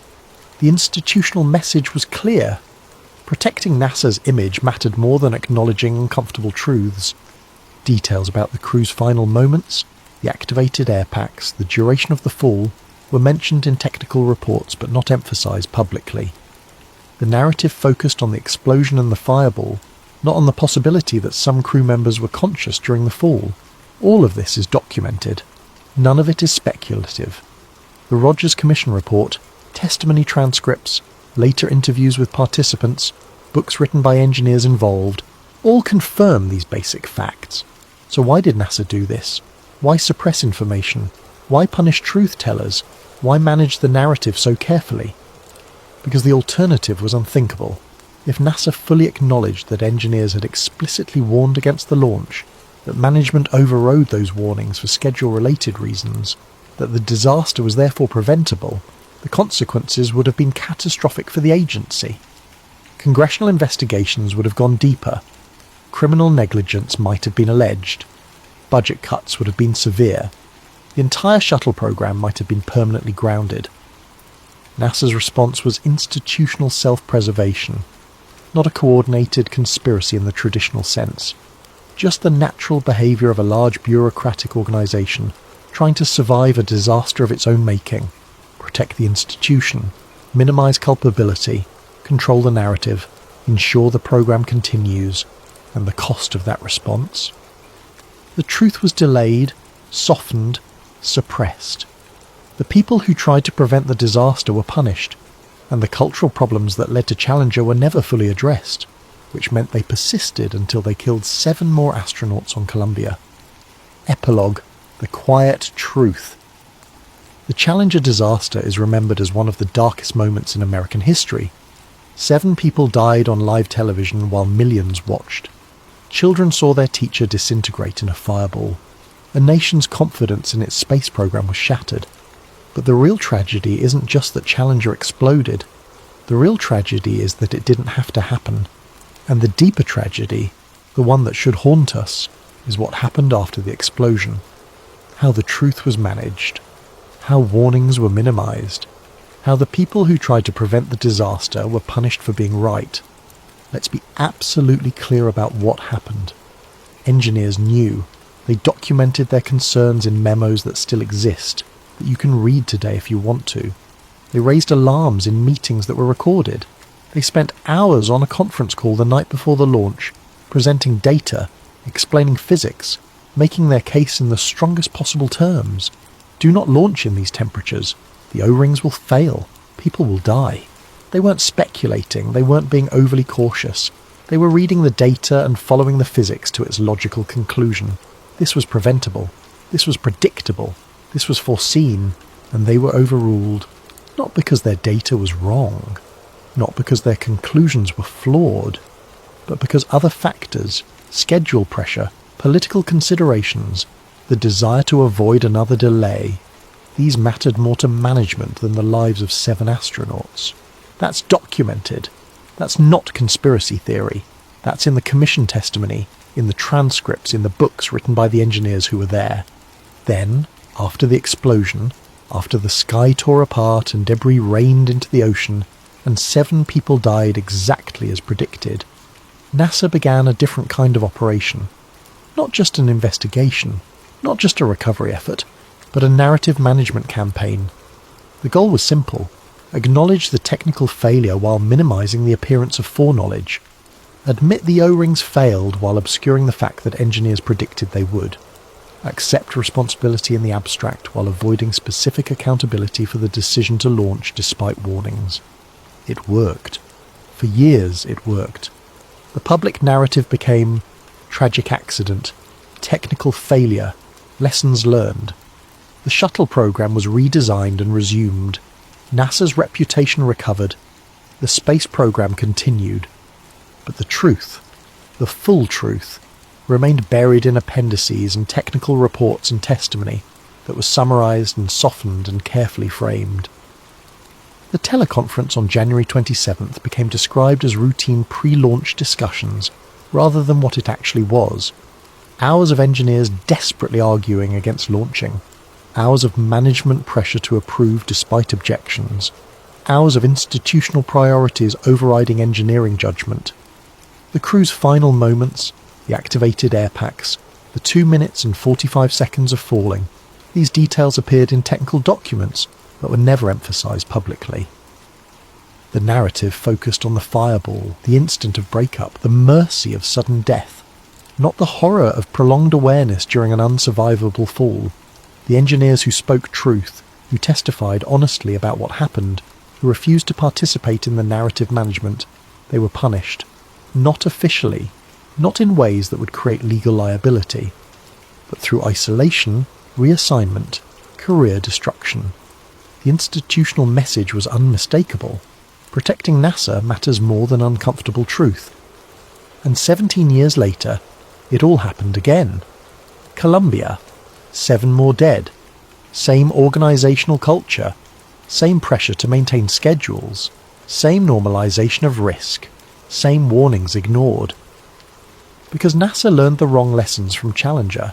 They learned to redesign the O-rings. They learned to improve some technical systems.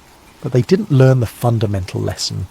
That institutional self-preservation, the desire to protect budgets and schedules and reputations, can kill people. That when engineers raise alarms, you listen. That reality doesn't care about your schedule, your politics, your public relations strategy. That nature cannot be fooled. Richard Feynman understood this. His appendix to the Rogers Commission report cuts through all the institutional defensiveness and political careful language and states the truth plainly. For a successful technology, reality must take precedence over public relations, for nature cannot be fooled. Nature wasn't fooled on January 28, 1986. The O-rings failed exactly as physics predicted. The The cold made the rubber stiff, just like dropping rubber in ice water demonstrates. The seals didn't work. Hot gas escaped. The booster burned through. The shuttle exploded. 73 seconds of flight time. Physics following its inevitable course. But NASA tried to fool the public. They tried to make the disaster seem less preventable than it was. They tried to minimize the foreknowledge. They tried to protect the institution at the expense of truth. And here's what should keep you up at night. It worked. The narrative was managed successfully. The shuttle program survived. NASA's reputation recovered. The truth stayed buried just enough that most people never fully understood what happened. Until Columbia proved that the same patterns, the same institutional dysfunction, the same prioritization of schedule over safety, could and would kill again. How many engineers at NASA watching Columbia disintegrate over Texas in 2003 felt the same sick recognition that Roger Boisjoli felt watching Challenger explode in 1986? The terrible confirmation of having been right about something you desperately wanted to be wrong about. How many warnings were ignored in the lead up to Columbia? How many concerns were minimized? How many people knew something was wrong but stayed silent, having learned from Challenger's example what happens to truth-tellers?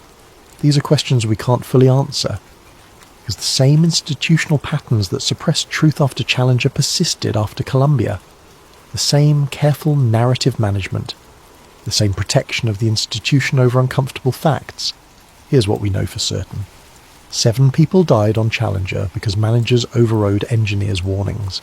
That's documented fact. Engineers who spoke truth about those warnings faced career consequences. That's documented fact. NASA managed the narrative to minimize the appearance of foreknowledge and preventability. That's documented fact. The same institutional culture that led to Challenger persisted and contributed to Columbia. That's documented fact. These aren't conspiracy theories. These are documented realities, supported by commission findings, testimony transcripts, internal memos, and the accounts of people who were there. The conspiracy isn't that NASA hid the cause of the disaster. The conspiracy is that NASA tried to hide the fact that the disaster was preventable, that people knew it was coming, that warnings were ignored, that institutional priorities killed 7 astronauts. And they succeeded partially in that suppression. The truth exists, in reports and documents and testimony. But it's not the story most people know. It's not the narrative that's stuck in public consciousness. Most people remember the fireball, the teacher in space, the tragedy, the technical failure. Few people remember the conference call that lasted for hours the night before, the engineers begging management not to launch, the explicit recommendation against proceeding, the decision to launch anyway for reasons that had nothing to do with engineering and everything to do with schedules and politics and institutional pressure. That's the silence after the explosion. The explosion was loud, public, witnessed by millions, impossible to hide. The warnings were quiet, private, heard by few, easy to suppress. And in that gap between what everyone saw and what only a few knew lies the real Challenger conspiracy. Not a secret plot, not a hidden agenda, just institutional self-preservation, operating the way large bureaucratic organizations always operate when their survival is threatened. Protect the budget, maintain the program, control the narrative, minimize culpability, punish dissent. 7 people died. 7 more would die 17 years later, and the institutional patterns that killed them persisted, because acknowledging the full truth, accepting complete responsibility, admitting that powerful people made choices that killed astronauts for bureaucratic reasons, that truth was too expensive to tell, so it was managed, softened, buried just enough, available to anyone who looks hard enough but never quite part of the story everyone knows. Think about that the next time you hear about a government agency assuring the public that everything is safe, that all precautions were taken, that no one could have predicted what happened. Think about Roger Boisjoli spending hours presenting data that showed exactly what would happen if they launched in the cold, being overruled, watching it happen anyway, then watching his career destroyed for having the courage to testify honestly about it. Think about the crew of Challenger, strapped into their seats, trusting the system, trusting the engineers, never knowing that engineers had begged management not to launch that morning. Think about 2 minutes and 45 seconds, the time it took for the crew cabin to fall from the sky, the time some of them might have been conscious, aware, understanding what was coming. The time NASA doesn't like to talk about because it makes the disaster too specific, too personal, too horrible. Think about the fact that none of this had to happen. That if management had listened to engineers on January 27th, if institutional priorities hadn't overridden safety concerns, if truth had mattered more than schedules, 7 people would have lived. And think about the fact that the same patterns repeated 17 years later, killing 7 more. The explosion everyone saw. The warnings only a few witnessed. The truth institutions tried to bury. That's not just history, that's a pattern, a playbook.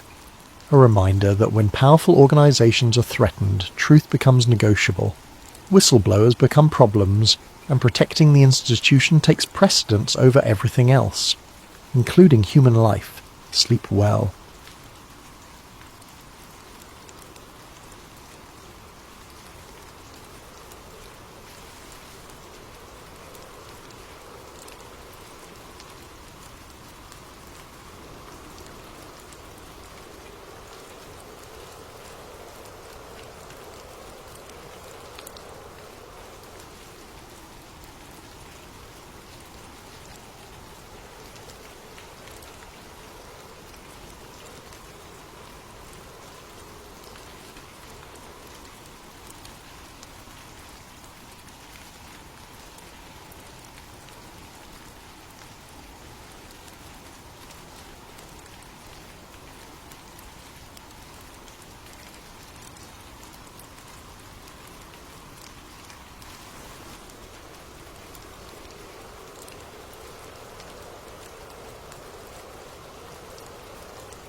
The file shouldn't have existed.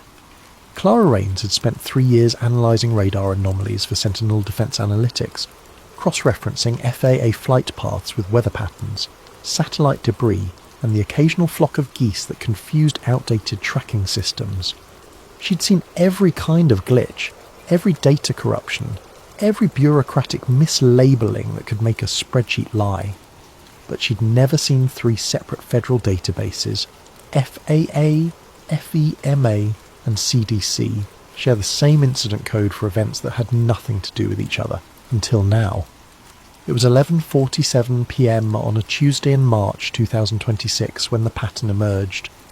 Clara sat in her cramped Arlington apartment, the glow of dual monitors casting blue light across her face. Outside, the distant hum of the metro's last train faded into silence. She'd been running a routine check on rural radar anomalies, the kind of busy work that kept her contract renewed, when the algorithm flagged something unusual. 3 incidents, 3 different states, 3 different months. January 14th. Meteor sighting, Cisco, Utah. FAA logged unusual radar signature. Local fire department responded to reports of impact. FEMA designated it ENV-071KD. Follow-up. Closed within 18 hours. February 3rd. Mass illness event, Durbin, West Virginia. CDC investigated reports of 17 residents experiencing identical hallucinations. Designation ENV-071KD. Follow-up attributed to contaminated well water. Case closed. March 9th. Missing persons. Loma, Montana. 4 hikers disappeared during clear weather. FEMA deployed emergency assessment team. Designation ENV-071KD. Follow-up. Individuals found disoriented but unharmed, no further action. The designation code was the hook. ENV-071KD didn't match any standard federal classification system. Clara had memorised FEMA's taxonomy during her first year at Sentinel. Every prefix, every suffix, every bureaucratic shorthand that turned disasters into data points. This code was wrong. Or more accurately, it was right in a way that shouldn't be possible. She pulled up the incident reports. Each one listed the same cleanup team in the footnotes. Department. 7 Response Unit. Clara opened a new browser tab and accessed the Federal Agency directory through her contractor credentials. She typed Department 7, no results found. She tried variations. Department 7, 7th Department, Division 7.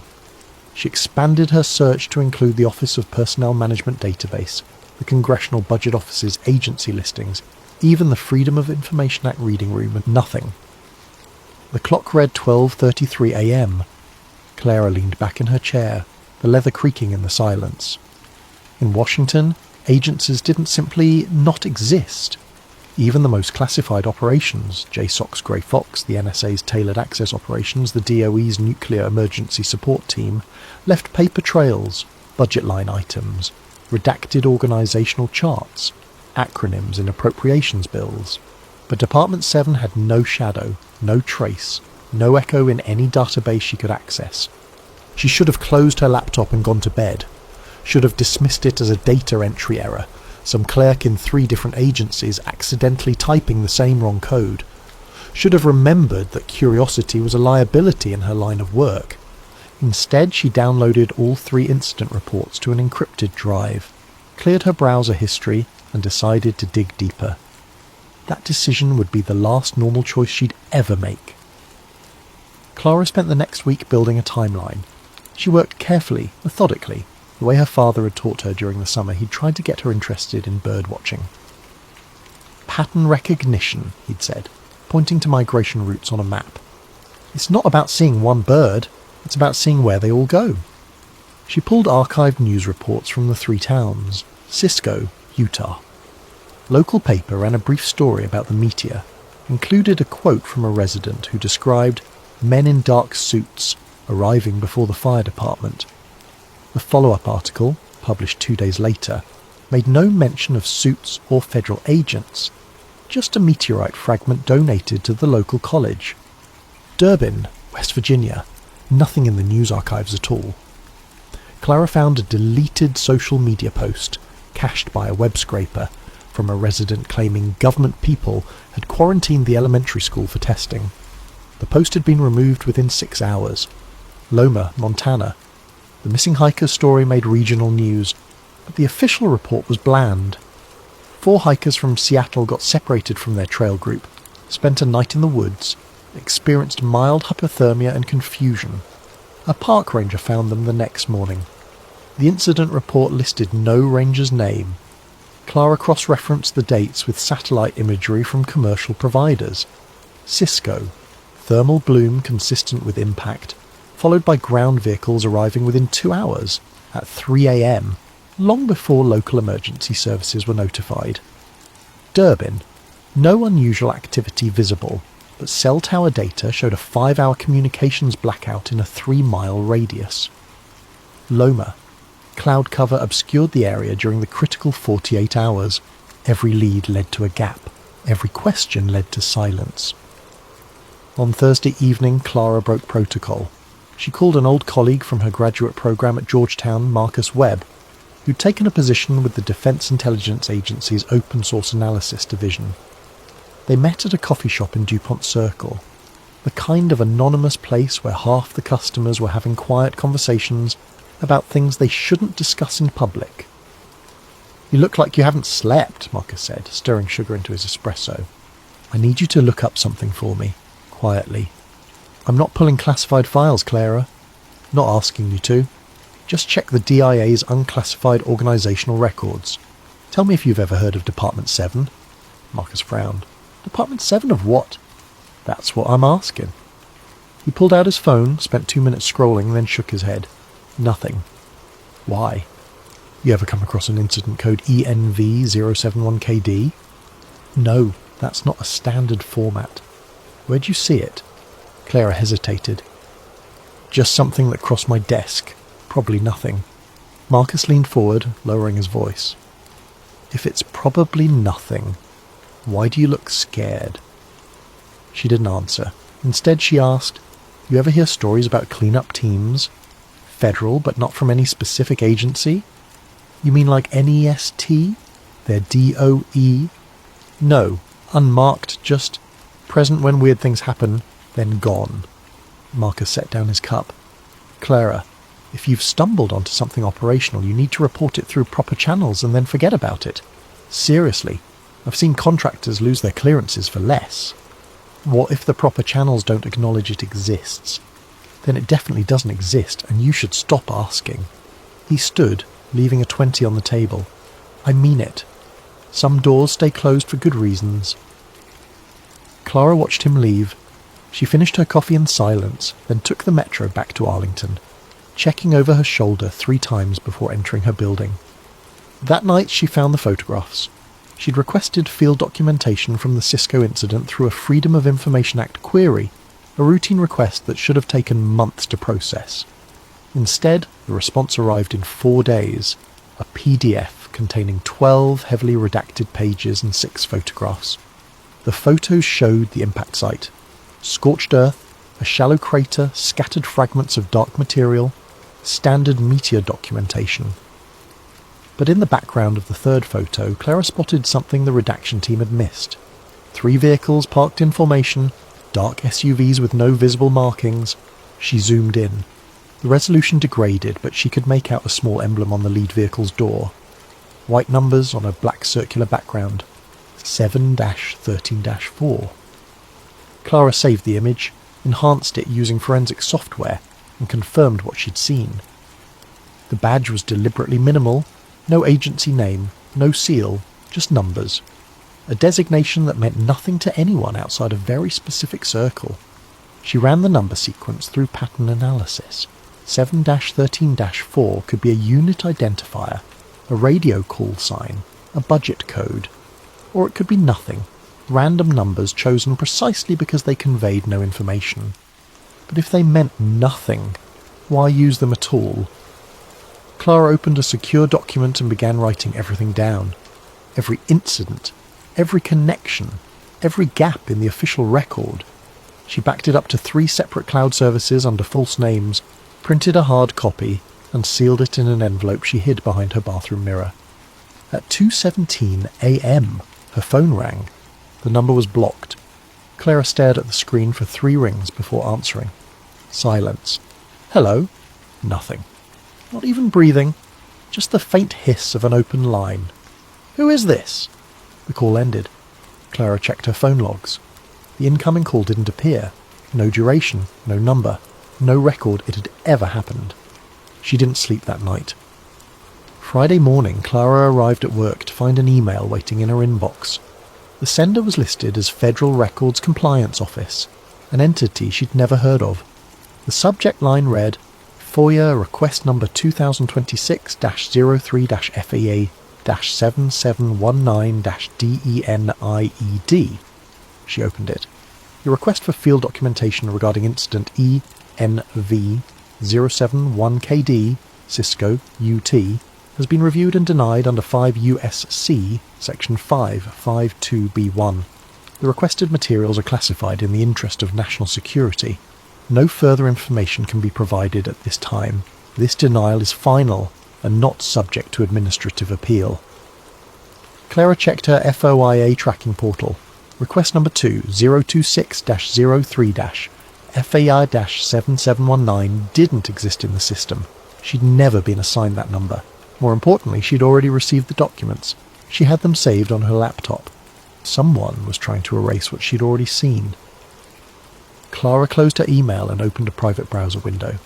She navigated to a file-sharing service and uploaded every document she'd collected, setting the folder to auto-delete in 72 hours unless she renewed it. Then she sent the link to herself at 3 different email addresses, including one she'd created in college and hadn't used in years. Insurance. She spent the day working on routine tasks, acting normal, laughing at a co-worker's joke about the office coffee machine, but every time someone walked past her cubicle, she tensed. At 4:30 p.m, a Her supervisor stopped by. Gerald Costner, a former Air Force intelligence officer who'd transitioned to the private sector and spent most of his time in meetings. He smiled, casual and friendly. "Clara, you have a minute?" "Sure, what's up?" "Just wanted to check in. You've been putting in a lot of late hours this week, everything okay?" "Yeah, just trying to clear some backlog before the quarterly review." Good. Listen, I noticed you put in an FOIA request last week, Cisco Meteor thing." Clara's stomach tightened. "Yeah, just routine. Wanted to see if there was any debris that might explain the radar signature." "Find anything interesting?" "Not really." "Pretty standard meteor documentation." Gerald nodded, still smiling. "Great. Hey, just so you know, FOIA requests need to be cleared through my desk first. Contractor policy. No big deal, just make sure to loop me in next time." "Of course. Sorry about that." "No problem." He tapped her cubicle wall twice, a casual gesture. "Have a good weekend." Clara waited until he was out of sight before exhaling. She pulled up her company's contractor handbook and searched for the FOIA policy. There was no requirement to clear requests through supervision. Not for unclassified materials, which was what she'd requested. Gerald was lying. At 5 p.m, Clara packed her laptop, took the elevator down to the parking garage, and sat in her car for 10 minutes watching the exit ramp. No one followed her out. No unfamiliar vehicles lingered nearby. She drove home through rush-hour traffic, taking random turns, doubling back twice. Nothing. She was being paranoid. Had to be. But when she arrived home and checked her apartment, she found her bathroom mirror slightly askew. The envelope she'd hidden behind it was gone. Clara stopped sleeping. She'd read somewhere that the human body could survive on 4 hours of sleep a night for weeks, though cognition degraded over time. She allowed herself 2-hour shifts, setting alarms, keeping her phone in her hand even while unconscious. Every creak in the building woke her. Every car door slam outside sent her to the window. She didn't go back to work on Monday. Instead, she called in sick, then drove to a public library in Silver Spring and used their computers to continue her research. The librarian barely glanced at her ID. Clara accessed the commercial satellite archives again, this time focusing on the Montana incident. Loma was a town of 487 people, surrounded by national forest, the kind of place where hikers went missing just often enough that local search and rescue teams had a routine.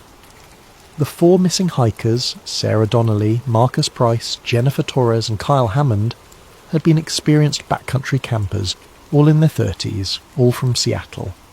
The official Park Service report stated they'd been found 16 miles from their last known position, dehydrated and confused, with no memory of the intervening 31 hours. Medical evaluations showed elevated cortisol levels and minor abrasions, but nothing that explained their disorientation. Clara found a podcast that had covered the incident. The host interviewed a local sheriff who described the federal response as overkill for a simple rescue. When asked which agency had responded, the sheriff paused, then said, "They didn't say.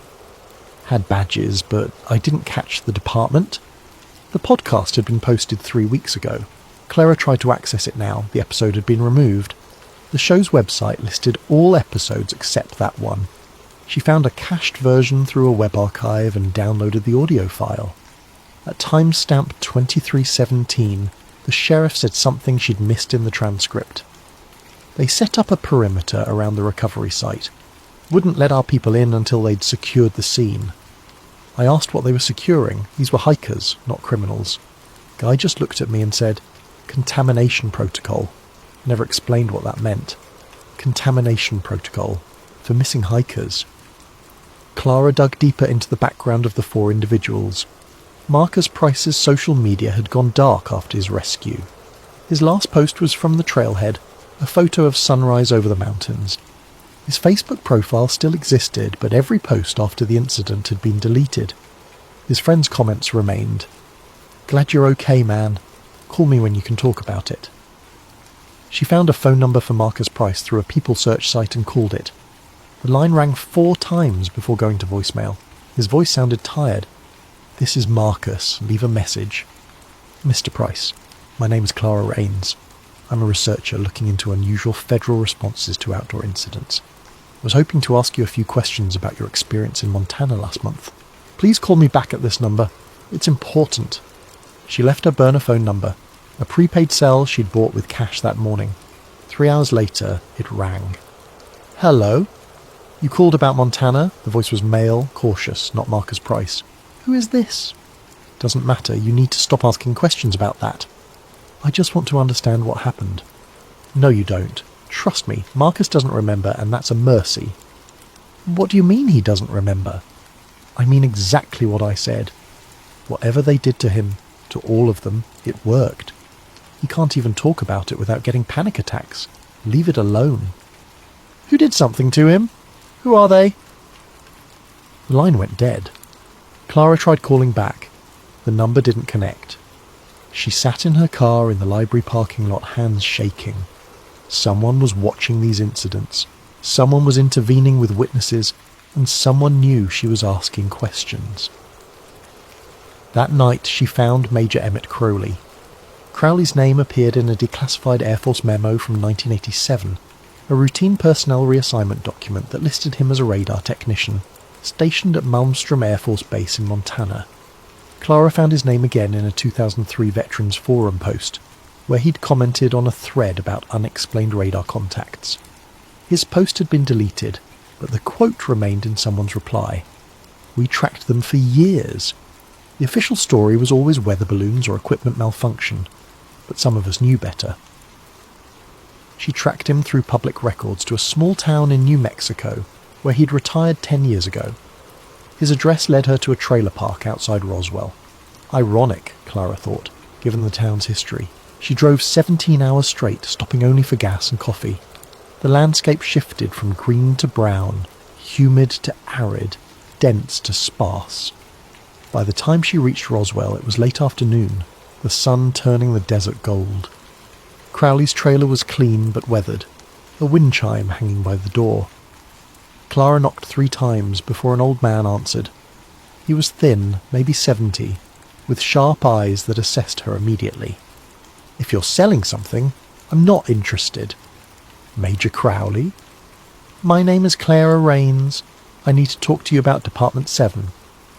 His expression didn't change, but something shifted behind his eyes. He glanced past her, scanning the empty street, then stepped aside. "You'd better come in." The interior was sparse. A couch, a television, a bookshelf filled with aviation manuals and Tom Clancy novels. Crowley gestured to the couch and took a seat in a recliner opposite her. "How'd you find me?" "Public records. I'm a data analyst. Pattern recognition is what I do." "And what pattern led you to me?" Clara pulled out a folder containing printouts of everything she'd collected.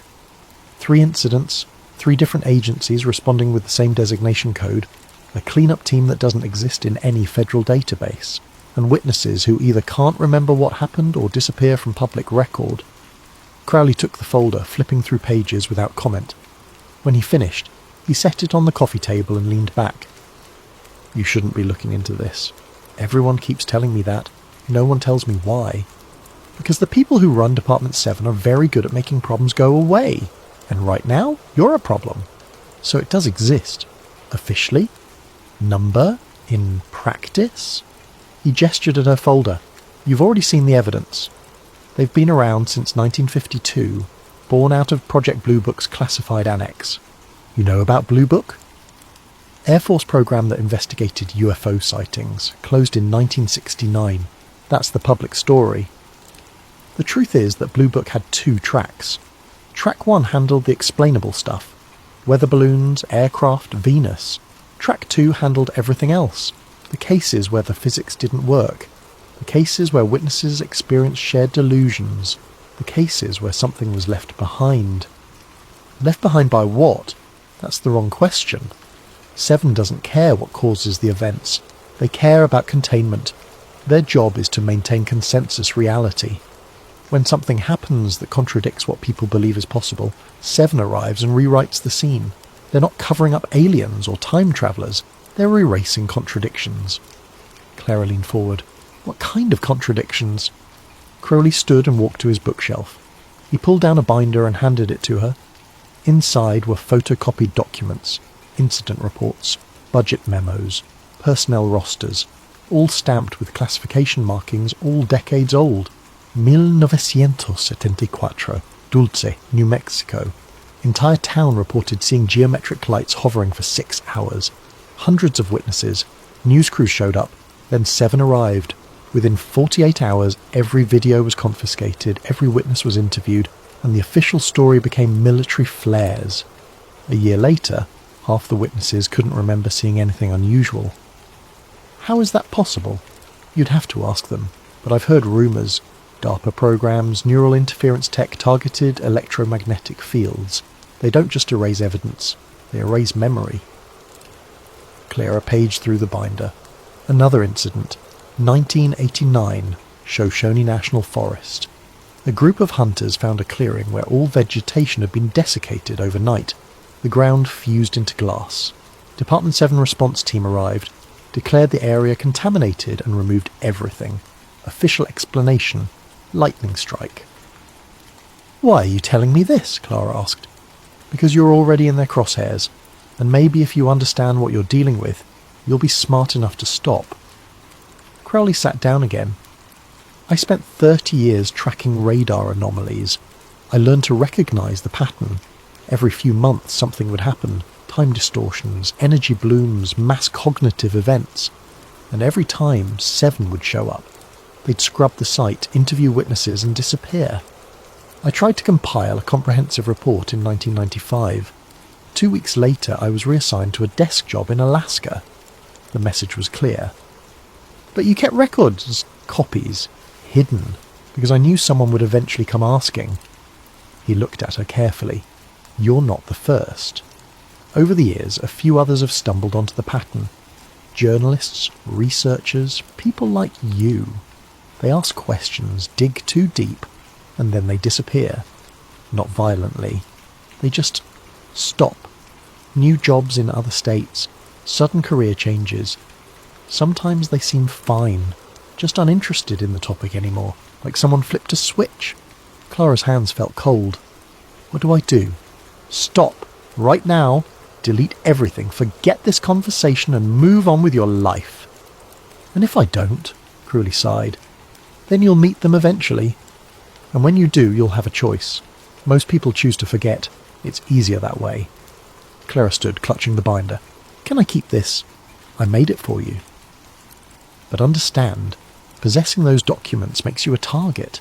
They've already noticed you. Now you're carrying proof." "Then they already know everything." "Probably." Crowley walked her to the door. "Good luck, Miss Rains. I hope you're smarter than I was." She drove back to her hotel room and spent the night scanning every page of Crowley's binder. Incident after incident, stretching back decades. The details varied, but the pattern remained consistent. Anomalous event, witness reports, Department 7 response, immediate cleanup, official explanation, fading memory. By 4 a.m, Clara had compiled a timeline that spanned 70 years. If Crowley was right, Department 7 wasn't just responding to unusual events. They were maintaining a specific version of reality, one where certain things simply didn't happen. But why? And on whose authority? She needed to see them in action. The alert came through on a Thursday morning. Clara had set up monitoring scripts across multiple platforms, FEMA dispatch channels, local news wires, social media, even amateur radio frequencies. She was looking for patterns: sudden federal mobilization, unexplained communications blackouts, stories that appeared and then vanished. At 7:43 a.m, her system flagged a cluster of social media posts from Thornton, Montana. Population 1,122, located in a valley surrounded by national forest. The post described pillars of light visible above the tree line, lasting approximately 20 minutes before fading. One user posted a blurry photo showing vertical columns of luminescence, like aurora borealis constrained to narrow beams. By 8 a.m, several posts had been deleted. By 8:30, the local news site removed its brief article about the phenomenon. Clara checked FEMA's dispatch logs, no activity. FAA radar showed no unusual contacts. Weather Service reported clear skies. But at 9:15 a.m. her monitoring script caught a spike in encrypted radio traffic in the area, using frequencies associated with federal emergency response. She was in her car within 10 minutes. Thornton was a 9-hour drive from Roswell. Clara pushed her rental car to 80 miles per hour across empty highways, stopping only once for gas and energy drinks. She reached the Montana border by evening, the sky dimming to purple as she navigated through increasingly rural terrain. She arrived at Thornton just before midnight. The town was dark, most houses unlit, a single gas station glowing like a beacon on the main street. Clara parked at a motel on the edge of town and checked in under a false name, paying cash. In her room, she assembled her equipment: a digital camera with a telephoto lens, a radio scanner, binoculars, and a small drone she'd purchased 3 days ago. The drone was consumer grade but had a decent camera and could fly for 30 minutes on a single battery. At 1:30 a.m, Clara drove to the location where the light pillars had been reported, a forestry road leading to a hilltop with a view of the valley. She parked half a mile away and hiked the rest of the distance, carrying her equipment in a backpack. The hilltop offered a clear view. Below, Thornton spread out in a grid of streetlights and dark houses. Beyond it, the forest stretched into darkness. Clara set up her camera and waited. At 2:47 a.m, headlights appeared on the road below. 3 vehicles, dark SUVs moving in formation, no emergency lights, driving with deliberate speed. They turned onto a side road leading into the forest, toward the area where the light pillars had been reported. Clara launched the drone, keeping it low, using the trees as cover. The infrared camera showed the vehicles stopping in a clearing 2 miles into the forest. Figures emerged, 6 people in plain dark clothing, moving with practiced efficiency. They unloaded equipment from the vehicles: metal cases, tripods, devices Clara didn't recognize. One person set up a perimeter using what looked like portable fencing. Another assembled a sensor array on a telescoping pole. Clara zoomed in with her camera. The vehicles had badges on their doors. Even in low light she could make out the design. A black circle, white numbers, 7-13-4. She was watching Department 7 work. For the next hour, Clara documented everything. The team moved methodically, scanning the clearing with handheld devices, collecting samples of soil and vegetation, assembling what looked like lead-lined containment pods. One person stayed by the vehicles holding a tablet, occasionally speaking into a radio. At 4:15 a.m, Clara noticed something. One of the team members was looking around, scanning the tree line. He raised binoculars and pointed them directly toward her position. She froze. The man lowered his binoculars and raised one hand. He waved. Clara's breath caught. She was 300 yards away, concealed in darkness behind trees. There was no way he could see her, but he'd waved directly at her. She recalled the drone, packed her equipment, and ran back to her car. Her hands shook as she started the engine. She drove back to the motel, watching her mirrors, expecting headlights to appear behind her. Nothing. In her room, Clara immediately transferred the drone footage and photos to her encrypted cloud storage. She reviewed the images, zooming in on every detail. The team's equipment was unmarked. The vehicles had no license plates, just federal government tags with alphanumeric codes. She checked her camera's GPS data. Every photo she'd taken showed the correct location coordinates except for one, the image of the man waving. That photo's GPS coordinates placed it in the middle of the Pacific Ocean. Impossible. Clara packed everything, checked out of the motel at 5:30 a.m. and started driving south. She wanted to put distance between herself and Thornton, get back to populated areas, somewhere with witnesses, somewhere safe. At 6 a.m. she stopped at a diner for coffee. While waiting for her order, she checked her phone. 3 new emails, all from addresses she didn't recognize, all sent within the last 20 minutes. She opened the first one. It was empty except for an attachment. The photo of the man waving at her. The same photo she'd just taken. But this version was different. The timestamp showed it had been taken 2 minutes before she'd pressed the shutter. The second email contained a satellite image of the hilltop where she'd been standing, marked with a red circle. The image was time-stamped 2:46 a.m, 1 minute before the vehicles had arrived. The third email had no attachment, just one sentence. "You're very good at this." Clara deleted the emails, paid for her coffee without drinking it, and got back in her car. She drove for 3 hours, taking random exits, changing directions, before finally stopping at a rest area outside Billings. Her laptop was in the trunk. She opened it, expecting to find her files intact. Every photo from Thornton was gone. The drone footage, deleted. The cloud backup, empty.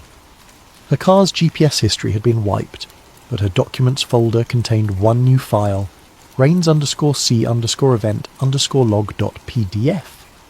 Clara opened it. Inside was a complete dossier on her. Her education, employment history, security clearance application, every FOIA request she'd ever filed, her home address, her parents' names, her college transcripts, photos of her at work, at home, driving her car. The last page contained a single line.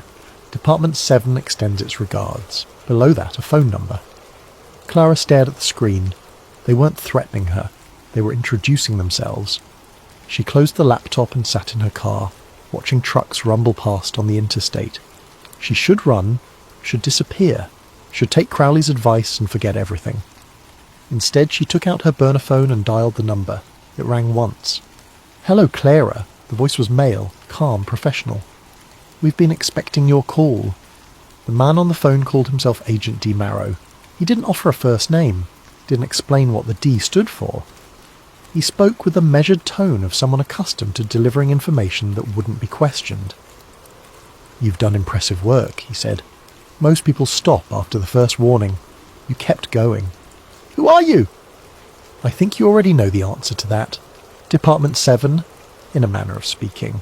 The designation is more of a filing convention than an official name. We operate under various administrative codes depending on the fiscal quarter and operational requirements. You're telling me you're real. We're as real as we need to be. Would you like to meet in person? I think we have things to discuss." Clara's instinct was to refuse. Every thriller she'd ever read, every conspiracy documentary she'd watched, taught her that accepting such an invitation was how people vanished. But she'd already crossed too many lines. They had her home address, they had her files. Running wouldn't help. Where? Denver. Tomorrow. There's a federal building at 1961 Stout Street. 4th floor, room 447. Come alone. And if I don't, then you'll continue your investigation, we'll continue monitoring you, and eventually you'll end up somewhere unfortunate. I'd prefer to have a conversation instead. The line went dead. Clara drove to Denver, arriving late that night. She checked into a hotel downtown and didn't sleep. Instead, she spent hours reviewing everything she knew, preparing questions, trying to anticipate what Marrow would say. At 9 a.m., she stood outside 1961 Stout Street. The building looked like any other federal office. Grey concrete, minimal windows, a bored security guard at the front desk. She showed her ID, stated she had an appointment on the 4th floor, and was waved through without question. The elevator opened onto a quiet hallway. Room 447 was at the end, unmarked except for the number. Clara knocked. "Come in." The room was small, furnished with a metal desk, 2 chairs, and nothing else. No computer, no phone, no files. Agent D. Marrow sat behind the desk. He was perhaps 50, with greying hair and glasses, dressed in a plain grey suit. He looked like an accountant. "Miss Rains." "Please sit." Clara took the chair opposite him. "You're Department 7. I represent the organisational structure currently designated as such. Though, as I mentioned, the designation is temporary. Next quarter will likely operate under a different budget code, embedded within a different parent agency. Why the shell game? Accountability is complicated when your mission involves information control. We exist in the gaps between agencies. Sometimes we're DOE responding to radiological incidents. Sometimes we're USGS investigating seismic anomalies. Sometimes we're CDC handling contagious cognitive phenomena. The designation changes. The work remains the same.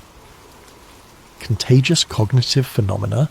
Marrow folded his hands on the desk. Reality is more fragile than most people understand. Occasionally events occur that contradict accepted physics. Not alien invasions or supernatural occurrences, just anomalies, time distortions, energy blooms that don't match any known source, mass hallucinations with no chemical basis. These events create cognitive dissonance. If left unaddressed, they spread. People talk. Stories grow. Belief systems fracture. So you erase the evidence? We contextualize it. We provide plausible explanations that maintain social cohesion. A meteor becomes a weather phenomenon. A mass hallucination becomes contaminated water. Missing time becomes hypothermia. We're not hiding the truth. We're preventing chaos. Clara leaned forward. You're rewriting reality. We're maintaining consensus. There's a difference. Is there? Marrow opened a desk drawer and removed a folder. He placed it in front of Clara. Before we continue, I want to show you something. She opened the folder. Inside was a photograph. Herself, maybe 9 years old, standing in front of a suburban house. Behind her, partially visible in the background, was a black SUV with a circular badge on the door. What is this?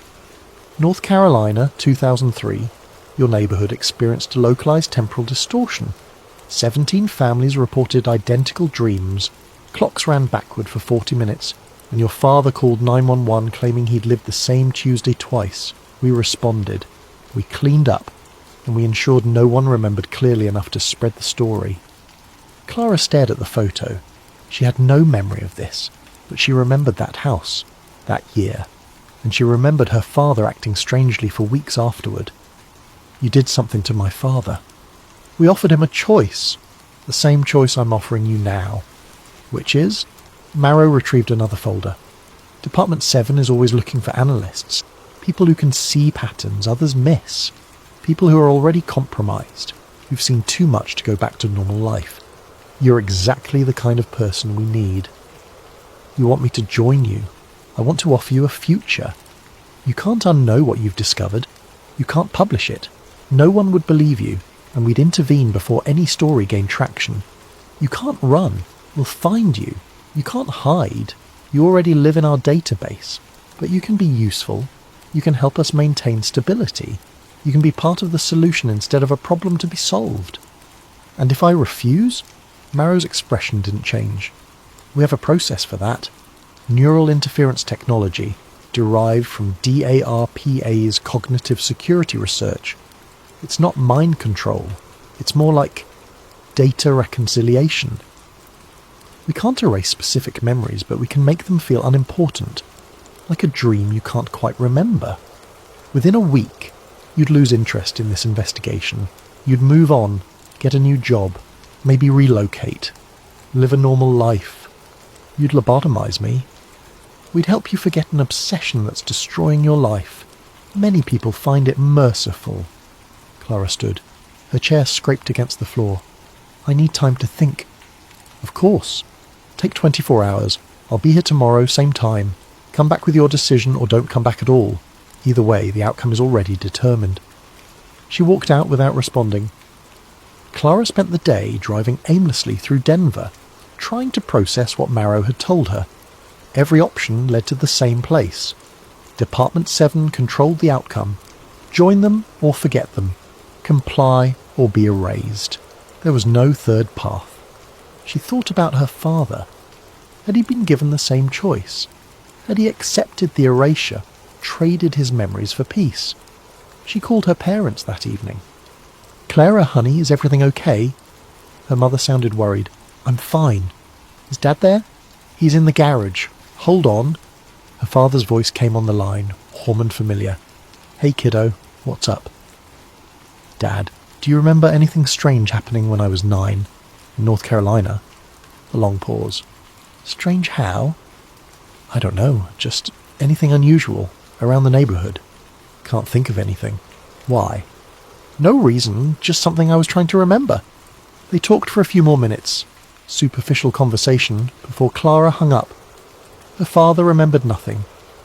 Either the Department 7 had been thorough, or he'd chosen to forget. That night, Clara sat in her hotel room with her laptop staring at the empty folders where her evidence had been.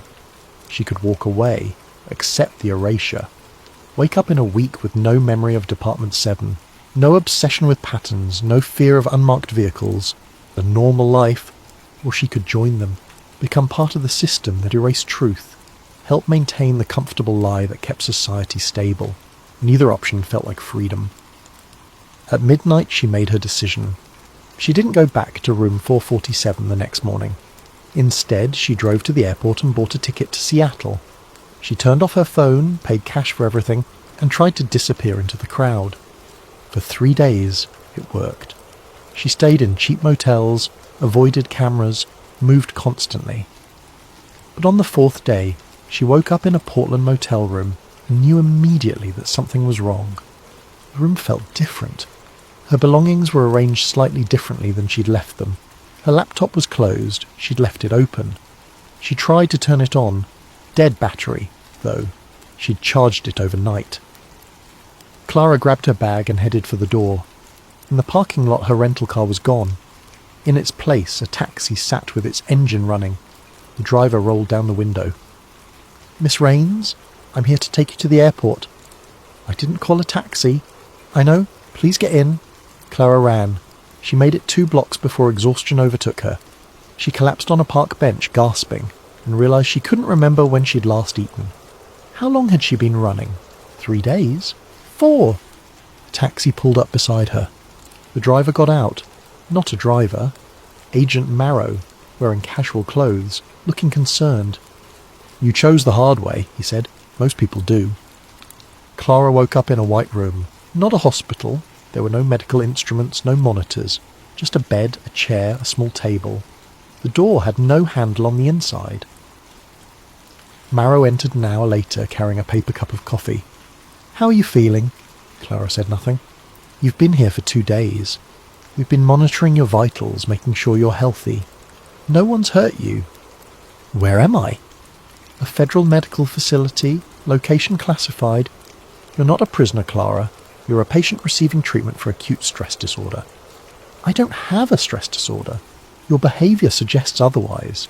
3 days of paranoid flight, irregular sleeping patterns, signs of psychosis.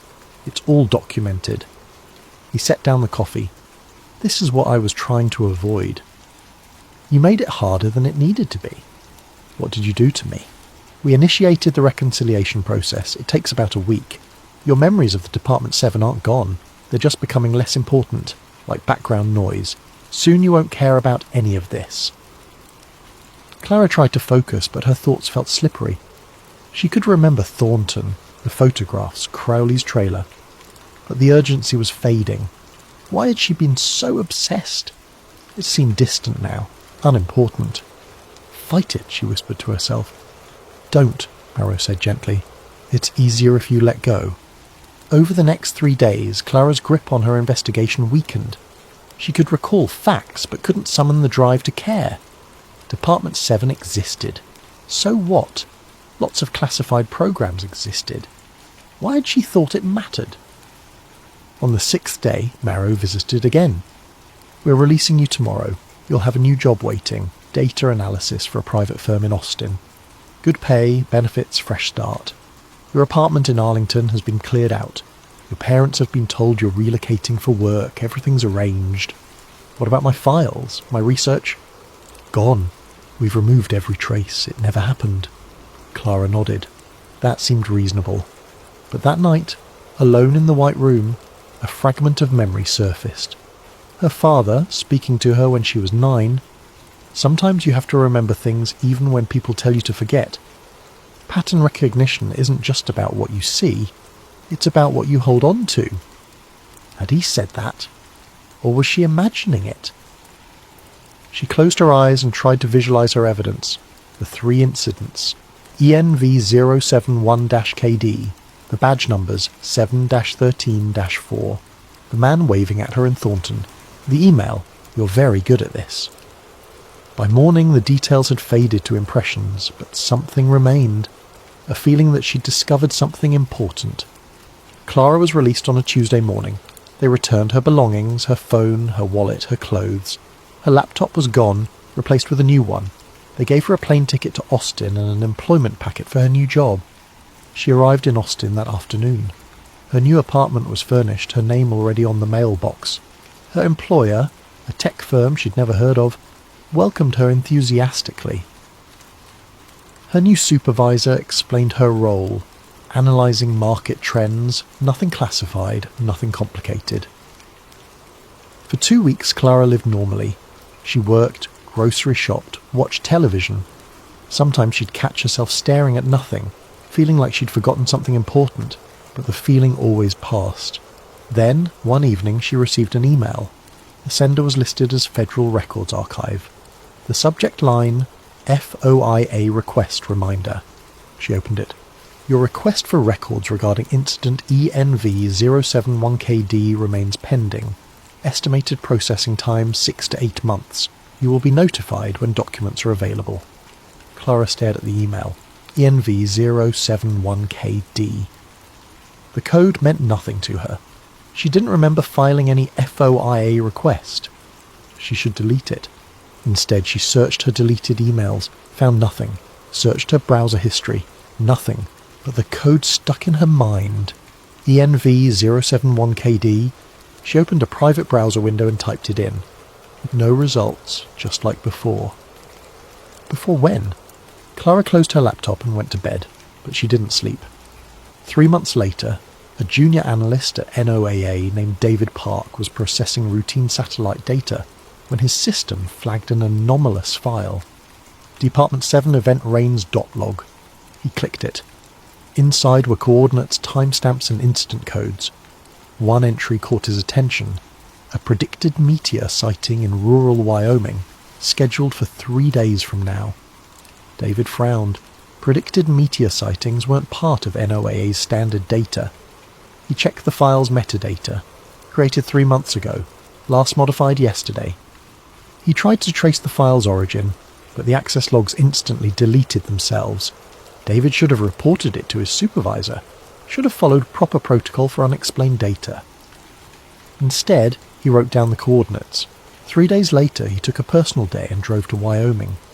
He arrived at the coordinates just after sunset and parked on a hilltop overlooking empty grassland. At 9:47 p.m, lights appeared in the sky. Vertical pillars, just like the file had predicted. At 10:15 p.m, 3 black SUVs arrived and parked in the field below. David grabbed his camera and started taking photos. One of the figures looked up toward his position. Even in darkness, David felt seen. The figure raised one hand and waved.